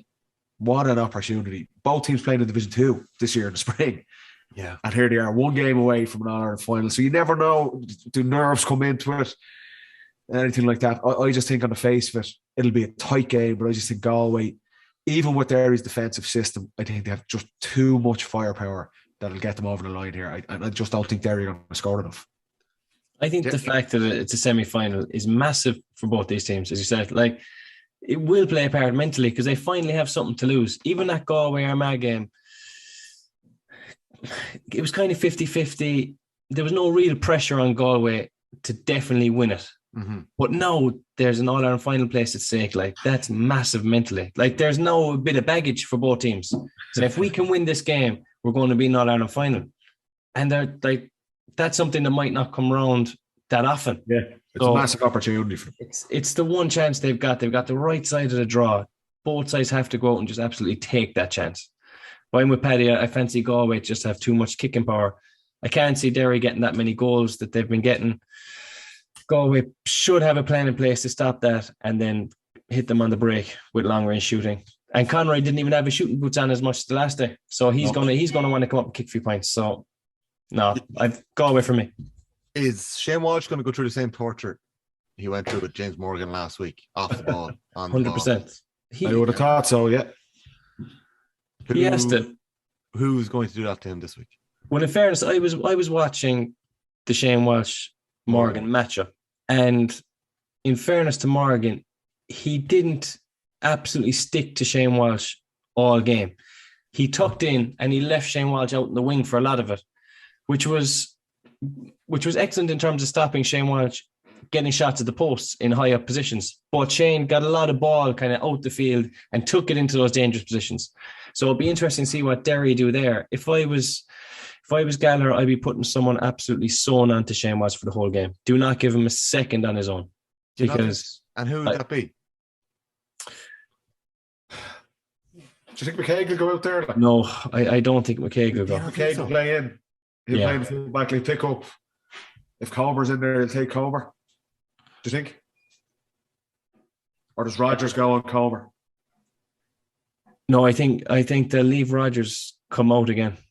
Rodgers played midfield the last day against Darren O'Neill. He kind of went midfield for most of that. Yeah, he's effective out the field. I don't think his best attributes are marking, whereas McKaig is no marker. I think it's way too deep. Does McKaig then go? McKaig doesn't go out onto Walsh then. If Walsh is playing on half forward line, drifting in and out of the play, like, you don't think McKaig's going to be the man for that? No, I can't see it. What, McKinless or someone? Or there'd be too much running out there. Do you know? I agree. I don't think it's a good match. I felt like McKaig. Yeah, maybe not. I felt like McKaig could have been. Maybe it's in previous years I've seen McKaig go out the pitch, but I've seen him go out the pitch before, you know. I know it's different being a cornerback and being out and watch. It's a very specific job, somebody who's that far out, but yeah. That's where you get to, like, McKaig and Rodgers have been outstanding. McKinless was brilliant in the Ulster Championship as well. Yeah. I just think Galway have such an array of match winners now. Yeah. Like, you can't understate the importance of that Armagh win, how Matty Tierney played. He'd had a quiet year. We know how talented he is. And that was him arriving in the championship, I felt. I thought he was quiet in the Connacht Championship, whereas that game against Armagh was his best of the season. And Killian McDade, everyone's looking at Conroy shooting 3 or 4 points from play. But McDade has that energy, the speed, the athleticism. We've seen it. Like him and Conor Glass, what a battle that'll be. Yeah. 2 ex-Aussie rules lads. I just think Galway have... I think Derry have too many fires to put out by trying to deal with all those Galway fellas. They'll have a brilliant system and they'll be hard to break down, but I just think Galway will have that little bit more quality and they'll get scores a little bit easier than what they're going to get. And Sean Kelly playing as well from Galway, by the way, is a massive plus. It's huge. He's such an important player in their defensive system as well. So the fact that he got off, and we all said he should have really got off, is good as well. So I just think Galway are going to have a little bit too much. In terms of Derry's scoring prowess up top, it was well spread against Clare. Like, McGuigan obviously was a star. I think he kicked 1-7 from play, 1-8 overall. Benny Heron, 3-3 so far this year. McKinless has got 2 goals in championship football. Paul Cassidy, who's somebody who wouldn't really be known as a shooter, is 1-4 from half forward. Glass is 1-2. Rodgers, Conor Doherty, Emmett Bradley off the bench, each have 3 points. Niall Loughlin has kicked 1-11. Galway spread of scores is a bit more even. I'm very surprised that Matthew Tierney only has 3 points. Did he get them all the last day? But he was a slow start, didn't he? He was quiet in the Connacht Championship, and quiet is a nice way of saying he didn't really impact the game at all. No, but we know how talented he is. The last day, yeah. Even the confidence boost that Tierney will have after scoring the penalty, like that makes you so part of it and such an important member. He stepped up and took the winning penalty and had that moment with his teammates. I think he'll be on an absolute high come the weekend. So I think he should have the kind of the spark to kick on. Yeah. Sometimes you just need that one day that just everything goes for you, and he had it the last day. Yeah, definitely. Yeah, because Comer, Conroy, 7 points apiece. McDade won 7. Heaney obviously popping up with 2-4. Patrick Kelly with 3-2. Got 2 goals early in the Connacht Championship. Rob Finnerty, I'm actually surprised only has 13 points, but he's been picking off 3 or 4 points a game. He's been that third man in the Galway for forward line. We mentioned it before. Are you expecting Rob Finnerty to be shut down this weekend, or are you expecting him to there be a focus on it? He's kind of maybe gone under the radar a bit, which definitely, like we said, has its advantages that the focus has been on the kind of marquee forwards, and he's gone quietly about his business, chipping over 2 or 3 points from play. Yeah. He is on the radar now. And again, the challenge the Galway forwards are going to face, they're going to have probably 10, 11, 12 bodies back inside their 45-metre line. So you've got to be patient on the ball. You've got to probe. You've got to get the ball to your shooters. Not panic on the ball, not force shots. You've got to be patient on it. And a guy like Finnerty, who is a sharp shooter, he can just get it and clip it over, like you were talking about, James, get the ball in his hand, and half a second later, he's took a shot and it's over the bar. He's an unbelievably important role, because they're going to try and frustrate Galway. They're going to try and slow their attacks down. They're going to try and get bodies back and clog up the centre channel. Guys like Finnerty around the edge, Shane Walsh, McDade, these type of guys. That's where they're going to be shooting from. And I think it's a key strength for him. So he has a massive role. I wouldn't understate the role he has to play. If he goes well, that could be a big thing for Galway winning this game. I think that if Derry are going to win, they're going to have to keep it to 14 or 15 points. Yeah. Which is manageable. But even then, they'll be lucky at probably getting a goal. So they're probably looking at 111, 112 is probably where they're going to hit in this game. And the same if they moved on. So they have to be able to keep Galway to 13, 14 points. It's going to be very difficult. Jimmy, though, like, as good as they've been, you just feel like, again, at this stage of the championship, we touched on it last week after quarterfinals, the margin for error is so small now. Any sort of weakness you have is going to be preyed upon by your opposition. And if I'm looking at Derry, one question mark you're having on them is, are they going to score enough in the biggest games? Is 112 or 113 going to be enough to win this game? I don't think it is. Can they go and look, they get 5 goals against Clare? Can they get 2 or 3 goals on Sunday? I think they'll probably need that to win this game, because, like I say, if it comes down to a shootout, Galway are better. Yeah. We had suggested as well, or James suggested when we lost you for those couple of minutes, Paddy, that Derry don't necessarily have the players, the personnel to adapt their game plan to pepper ball into that Galway full back line. They don't really have the physical specimen in there. I think they'll try it, because it's definitely an area of concern for Galway. We've seen that all through the season. So that is something, and like I say, Rory Gallagher and Derry will have a plan for this. It might be for the whole 70 minutes, but I think there'll be stages in this game where it might be 5 minutes before half time or 10 minutes at the start of each half, maybe, where it's like, we got the ball anywhere around the middle third, launch it, put it in there. Because you see the joy Armagh had out of it in the last couple of minutes in the quarter final. But that's an area that they're definitely going to try and attack. James, Paddy has nailed his colour to the mass. I'm Galway. I'm Galway for this. I think they've improved, and I said it after the penalty shootout, winning that penalty shootout, having the minutes in the tank to go extra time, penalties, training that week would have been unbelievable. And I think that the focus they'd have had to change the focus and make sure they're focusing on this game. But the Cardiff and All-Ireland final for these lads, it's massive. I just think that it's been on their mind for longer than it's been on Derry's mind. So I think Galway will have it. That said, if you were to say 2 weaknesses, both goalies are going to be under pressure this weekend. Like, there's no doubt about it. It's been high profile that both goalies can be got at, whether it's through the kick out or through the long ball in. They're going to be under pressure, and that only takes one to go wrong, and it's a different game. Derry are slight favourites. In the bookies, are they? Yeah, Derry are slight favourites. Derry are evens. Galway are 11-10. Don't know. Jeez. Yeah. On the back of what? I can't see how they came up with that. Even in the league game, Galway gave Derry a good dusting. No, Derry, we're down a couple of bodies. Yeah, it's hard to read. We said it, Jimmy. It's hard to read at the bloody league games when they're at this stage. It's like a different sport from. I think it was an old bag, wasn't it? And there was lads missing in bloody February, whereas now, it was a crazy win that day as well. Yeah. So look, I think this is close. I'm not saying it's a complete slam dunk for Galway, but I just think they'll have a little bit too much. I think maybe 2 or 3 points. I'd love to see Derry win it. To be honest, I think it's been an amazing story of what they've done this season, the journey they've been on. We've seen the same for winning the Ulster Championship, things like that. But I'm just going to edge towards Galway for this one. Yeah. Okay. I really don't want to curse. What were you saying, Tom? I really don't want to curse them. I really don't want to curse Galway, and I feel like Galway as well. Are you? I called Derry earlier in this championship for a big win against Tyrone, and I backed against them nearly every time since. I backed them against Clare, obviously, but I spoke against them in a few different areas. I've been very impressed how far they've got to. You tipped Clare to beat them the last day. I didn't. I gave Clare a chance. I said you were being. You did not give him a chance. You 100% backed them. You were nailing going. Clare are going to win this one. And I really joked on my latte here. Yeah. No, I thought that Clare would have caused Derry a little bit more problems. And I'm not sure.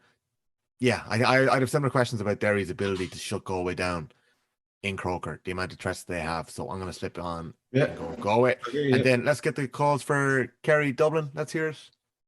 James, who are you backing to win this week? Just in a word. I'm backing Kerry. I always back Kerry, though, to be fair. But I'm sticking with it. Paddy. I'm back in the Dubs for this one. Okay. Hey.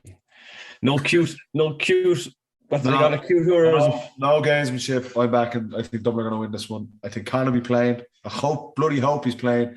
If he's not, it's a massive loss if he doesn't play. But I'm going for a Galway-Dublin All-Ireland final. I'm going for Galway-Kerry All-Ireland final. Oh, we'll have a bit of crack in there, Jimmy. Anyway, though. Yeah, you two boys. Live updates. The two boys are going to be live and off the ball with Ashton and Ryan. You wearing a Kerry jersey in, Jimmy? I will face paint and headband. It's some view from there. Bring a flag into the press box as well, are you? That frowned upon. Some view from there. Derry Galway is going to be exciting, but I actually think one of the best things about Saturday is going to be Westmeath Cavan in the Tailteann Cup Final. And I know we spent the guts of an hour on Dublin-Kerry there. I think we were in our rights to do that. But this game, Cavan-Westmeath, it's going to be a high-scoring affair. I'm going to put it out here right away. I think Westmeath are going to win this game and they're going to beat Cavan. If you're going on the semis, what we seen a couple of weeks ago, Westmeath were by far the most impressive team. They obliterated Offaly, really. Cavan kind of threatened to do that. They had a brilliant first quarter against Sligo, and you're thinking they're going to absolutely steamroll them here. And then they were really poor for the rest of that game. So if you're looking purely in the face of those semi-finals, Westmeath were probably in better form. But I'm looking, I would have tipped Cavan for this right from the start of the Tailteann Cup, and kind of based around their performance against Donegal in the Ulster Championship, but they really could have won that game. Yeah, they're very good. They won Division 4. Like I said, they're not a brilliant Division 4 team, but they were better than that. They just had a bit of a meltdown last season to get relegated. But I'm going to tip Cavan for this one, but it's not on recent form. I suppose it's more from what we've seen earlier on, particularly in the Ulster Championship, that game against Donegal. I think, again, they've match winners there as well. But Westmeath do as well. But guys like Paddy Lynch, McKiernan. Yeah, they've got. I just think Cavan are going to nick that one. I think it'll be a really good game, though. It'll be a massive crowd from Cavan as well. Yeah. The big crowd on Saturday altogether. So, Cavan's midfield, James Galligan, James Smith and Thomas Galligan. You're big fans of both of those boys. Yeah. Both are serious operators. Very good. We've gone up against and they have been for a while. Yeah, they have been. They've been quality. From that semi-final, the Westmeath Offaly one. Offaly were caught so often turning the ball over in their attack and having nobody back.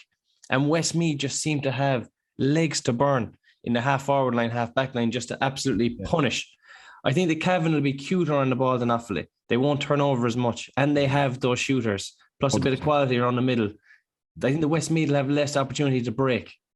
And if Cavan can get set up and stop them coming forward with pace. If you remember that League 4 final against Tip, it was a very slow game. Try not to remember it was that. I think the Cavan will go for something similar. Whereas Westmeath like the fast turnover, break, have runners, show the legs. So it'll be two different styles, and depends Depends. Mickey Graham will have Cavan well set up for this. I agree with Westmeath. A big plus for them that it was always kind of Heslin they were relying on for all their scores. They've got like O'Toole, Sam McCartney, these guys. He's got a supporting cast, much similar to what we said about Galway, that Westmeath can rack up scores. You know, they pushed Kildare all the way. They could easily won that game against Kildare as well earlier on in the summer.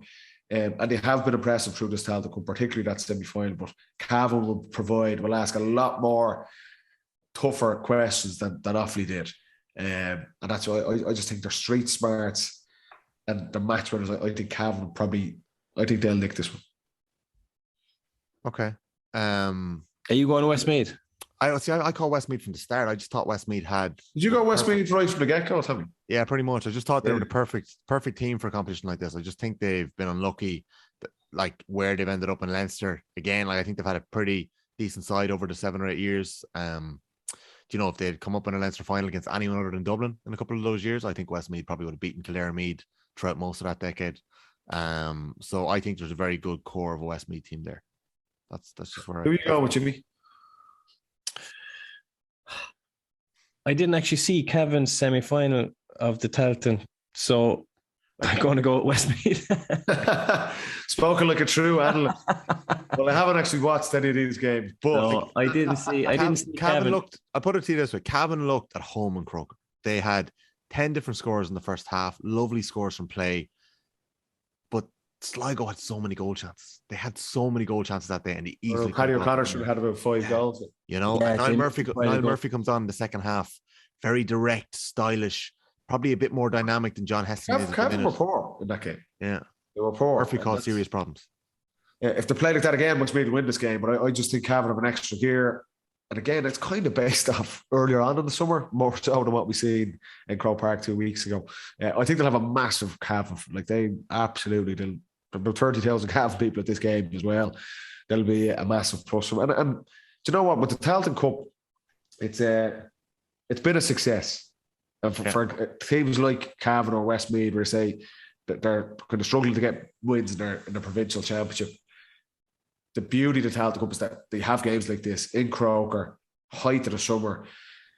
And I think it's a perfect final. I think they're the 2 best teams that have been in this competition. And it's fitting that they're both in the final. It'd be a big win for either county to get silverware in Croker. Cavan obviously already got it this year in Division 4. But I think this would be a big win for them to kick on.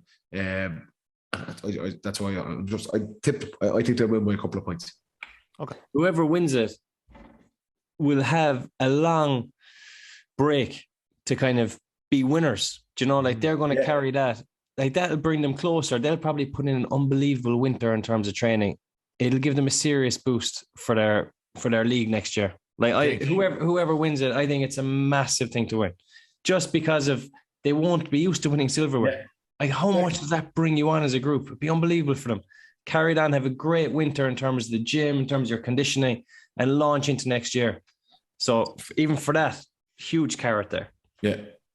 By the way, in terms of the attendance at the weekend, we're hoping Kerry Dublin is going to be close to a sellout. Yeah, I would have thought so. Yeah. For Galway-Derry, what are we looking at? Seeing as it's 2 games, there'll be a massive Derry following. I think there'll be a massive Cavan following. Galway.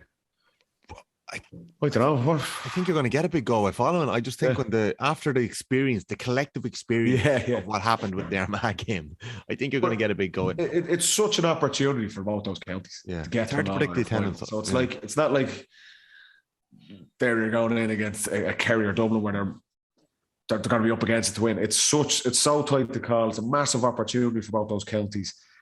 I'd be surprised if there's not. I think you're looking 70,000 again. Yeah, thereabouts. Between the 4 for Westmeath as well. Like it's their opportunity to win silverware in Croke Park. Actually, Cavan have loyal fans. They'll have the whole village will be out for that. So I think it'll be a massive crowd both days in Croker, which is great. That's what we're hoping for. Yeah, and Ticketmaster is getting an awful rap at the moment. In terms of the manner, scandal or something was there something going on? What they're doing? They said they put tickets on sale at the start, right? Yeah, and it's Hogan unavailable or Cusack unavailable, you end up with Canal End or something like that, or Nelly. Is that happening for every game, or is it just happening? Go on, yeah. It's happened for the last couple anyway. And then that's if you go early, and then a couple of weeks later you might go back and look, and there's a Hogan available, but you've already bought your tickets. Do you know? There is a bit of hassle with them. It's a bad seats in Croker. I've watched games in Croker in every corner, every tier of that stadium. I'd rather be in the Hogan than the old Nelly stand now, to be fair. Like. But no, you can still see it. But no, I'll enjoy it from the press box, the 7th tier now. Who are you getting tickets for, Jim? Huh? Who are you getting tickets for? No, I just heard it around town. Everyone was kind of saying it. No, I've seen that too. I don't know if it's... I've seen someone on Twitter about it last week. There was people giving out about it, all right. I thought it was the county board. The attendance for the hurling was an absolute joke. Yeah, 39 at a semi.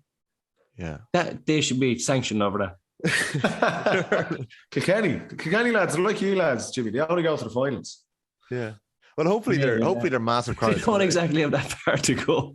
Yeah, it's an hour spin, an hour and a half. But there was only 50 at the other semi, wasn't there? It looks like a bigger crowd at the Limerick Galway one. There was a better one, but still only 50. Yeah. Yeah. I hope they're sold out the weekend, because I hope so too. It makes a difference. It makes massive difference. And I hope they don't leave after the first game. They won't, in fairness, but yeah, the last day after the first game, it took a little bit away from the atmosphere when the Armagh crowd, I'd say a lot of them were kind of gone. But I hope they stay for the 2 games, because it makes some difference. Mm-hmm. Okay, couple of quick fire questions, boys. You've been very good with your time. Apologies again to anyone. I've actually got a couple of WhatsApp messages when we've been live here. What time does tonight mean? You've messed up my Tuesday waiting for the football pod. So we loyal supporters. We really do. A lot of schedules are tuned in to listening to the football pod early on a Tuesday morning or late on a Monday night. So we are very sorry. It will not happen again, I hope. Okay, a couple of questions. And just to mention, sorry as well, this weekend, like, it really is a festival of football. Friday night, we've got Mayo Galway in the All-Ireland minor final. That's in the Hyde. It's 7:15. It's going to be on TG Carr. I'd recommend throwing it on. It's going to be a cracking game. What's the minor hurling final on Sunday? Heartbreaking stuff. Cruel. Man. I was gutted for them. Like. Yeah. I really was. It was like, extra man, 3-4 points up going into injury time. That's a hard way. Whatever about penalties, that is a hard way to lose in All-Ireland final. And the scenes of their kids like on the pitch after, jeez, heartbreaking stuff. I never was a brilliant match. Stonewall red card in that game. He threw the hurl. Jeez, it was highly dangerous. That should have been an open goal penalty. Yeah. Yeah, no, it was a Stonewaller. Yeah, I don't know. Well, hopefully it spurs those Offaly boys on to greater things in their careers. Yeah. And there's a 30 for 30 made down the line, and we look back on it. So you got I always say it, sometimes losing those games when you're young is way better. Because walking around town as a legend at 17 or 18, you do no favours. That's what happens. Like, you get completely carried away with getting a pat in the back. It softens you, and you need to kick up the arse at that age. You'd recommend going around 20 points. Now, Jimmy. What a legend. James, you recommend getting a 20-point tanking by Cork at under 21 level. Is that what it is? Straighten out, it does. Tell you. It does. Okay. Also, we've got the All-Ireland Junior semi-finals this weekend. We have Warwickshire, New York in Abbottstown, 5:00 Friday night. London against Kilkenny. Kilkenny's Paul Murphy. Just a shout out here, crossover. Paul Murphy of the hurling pod is playing for Kilkenny this week. So you boys might keep an eye out on Sunday, because the All-Ireland Junior final is then going to be played on Sunday at 1:00 as a curtain raiser to Dublin-Kerry at 3:30. It's in Croker, is it? Oh, okay. It's in Croker on Sunday. And then Saturday, it is Westmeath, Cavan at 3, Galway-Derry at 5:30. Right. A couple of these questions have already been answered. So Jim and Foley wanted to know. Love the show. Super job, lads. Do you think David Moran should start versus Dublin? He had a brilliant game against Mayo and lasted the full game, but does he have the legs for Dublin's field? Should Jack spring him from the bench instead? Thoughts from the lads. So, Paddy, you said no. James? What we spoke about earlier, I would say no. If Jack Barry's not playing, I think he will start. He has lots of attributes and lots of strengths, but I think Jack Barry's better suited playing against Dublin than David Moran. Okay. I would love to see David on the field. I think he's a fellow who's made for that day. Do you know, that big game against Dublin? He has the experience. He's put down those days. He's played well. If it meant moving Dermot O'Connor to 10, I don't think it's the worst thing if Kerry had to do that. But I would play Jack Barry, but I'd love to see David Moran play as well. Okay. Quelan is asking about the golf. Ask Paddy about the golf. How's it going? Tom O'Connor wants Just to know watching it here now in the corner as well. how come Paddy didn't get invited to play the JP Pro-Am? That has to be Joke. sorted out. Absolute joke. Joke is right. Piers Corcoran wants to know, in terms of Mayo, what do players look for, if anything, when a new manager is put in place? We had a bit of breaking news last week that Andy Moran has agreed to stay on for another 2 years as Leitrim manager. He got that done very early. Yeah. Great news for Leitrim football all round. So we know for a fact that Andy is not in the mix for the Mayo job. But setting that aside, in terms of Mayo, what do players look for, if anything, when a new manager is put in place? See if he likes you. First and foremost. The big thing, Mayo don't have another game until January. So there's time for someone to be put in place. They don't need to rush it. Like I said, it's not the end of the world. Like, it's not. I know it was a poor season how it finished up, the league final, losing to Galway and then comprehensively beaten against Kerry. And it felt like the same old issues were there for Mayo again. But there are still some serious players there. There's talent that are in the minor final on Friday. You know, they're in Division 1. It is a good job. It's an appealing job for people. Whoever they do settle on, and they'll have time. They make a call on this maybe September, October time. Get a plan in place, and then try and hit the ground running next year. And look, I think James Horner's time would probably just come to an end anyway. As brilliant as he had been as a servant for Mayo, I think they probably needed something. They needed things to be freshened up. That's fair.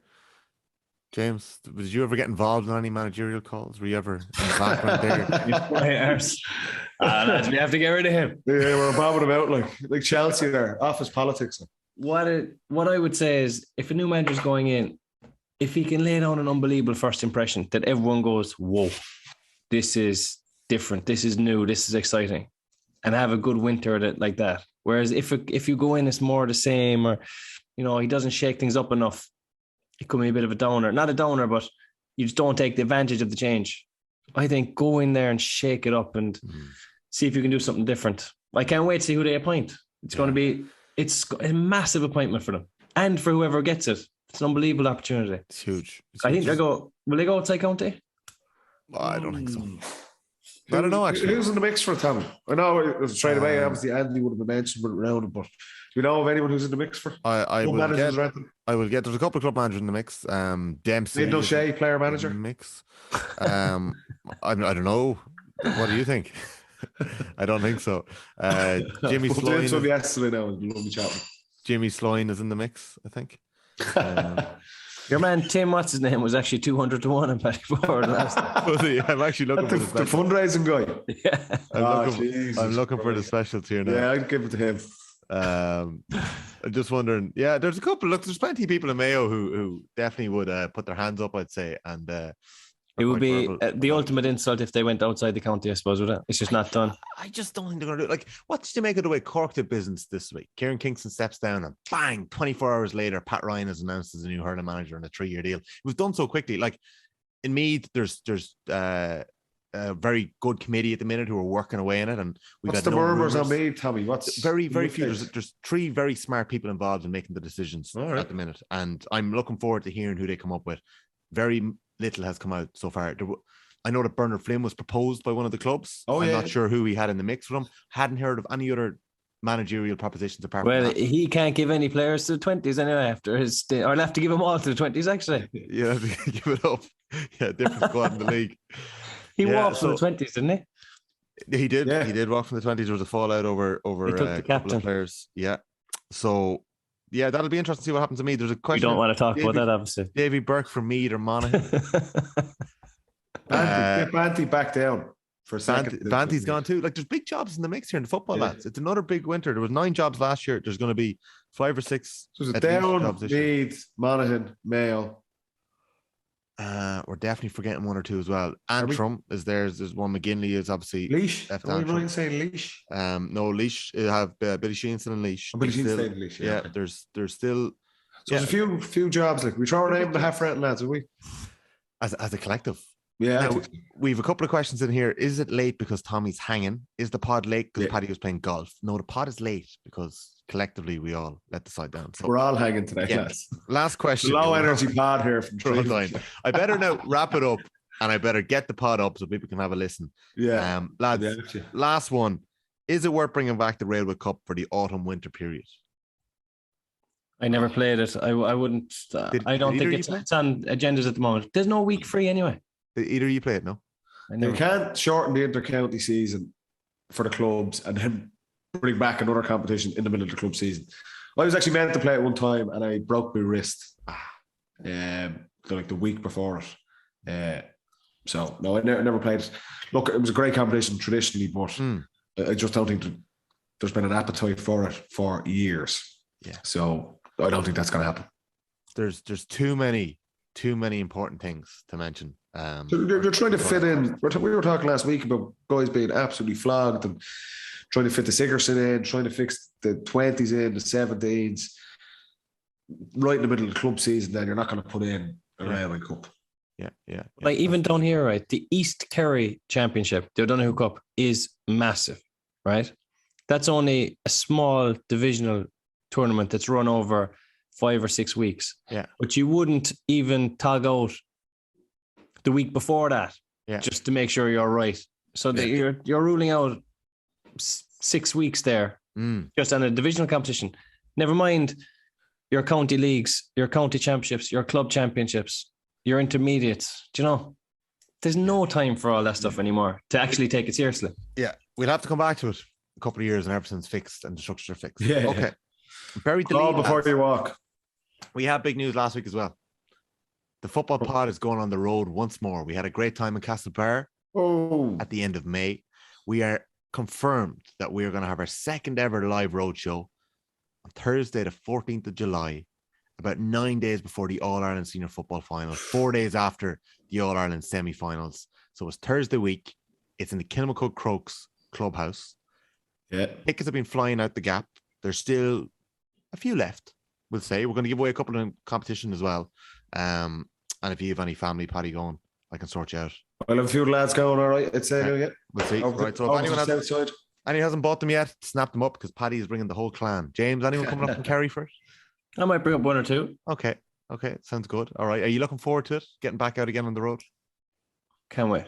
So last one, in fairness, Castlebar was brilliant. It was class. Yeah, great crack. Great crowd. A bit of crack as well. So I fancy it. It'd be interesting now. We'll be reviewing the Dublin-Kerry game as well. So hopefully, Dubs are through when we're preparing for an All-Ireland final. I think you get a few more people coming along to it. But it should be a great night out in Crokes. Massive club here in Dublin, obviously. And just only a few minutes from the city centre as well. Savage. So, the Lewis goes to Crokes, doesn't it? Yeah.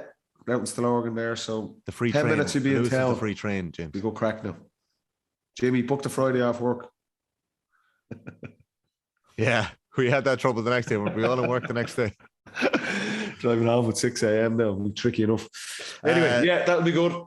Ronan Hurricane wants to know, can we get Paddy or James to do a forfeit at the live show depending on who wins on Sunday? What forfeit are we talking about? Like, might have to have a think about that. Paddy, we'll be announcing one of our big guests later this week. So tweet it for me, will you, when we announce it?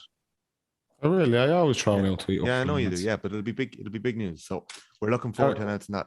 Thank you to everybody at home for listening in once more this week. It is a longer pod than usual. Thank you for bearing with us. Thank you for your patience and hanging around for us. Paddy and James, it's been a pleasure once again. Best of luck this weekend, boys. Have fun. Magic. In the first box. Looking forward to it. It's going to be a box office weekend. Going to be epic. Can't wait to talk next week. Cheers, boys.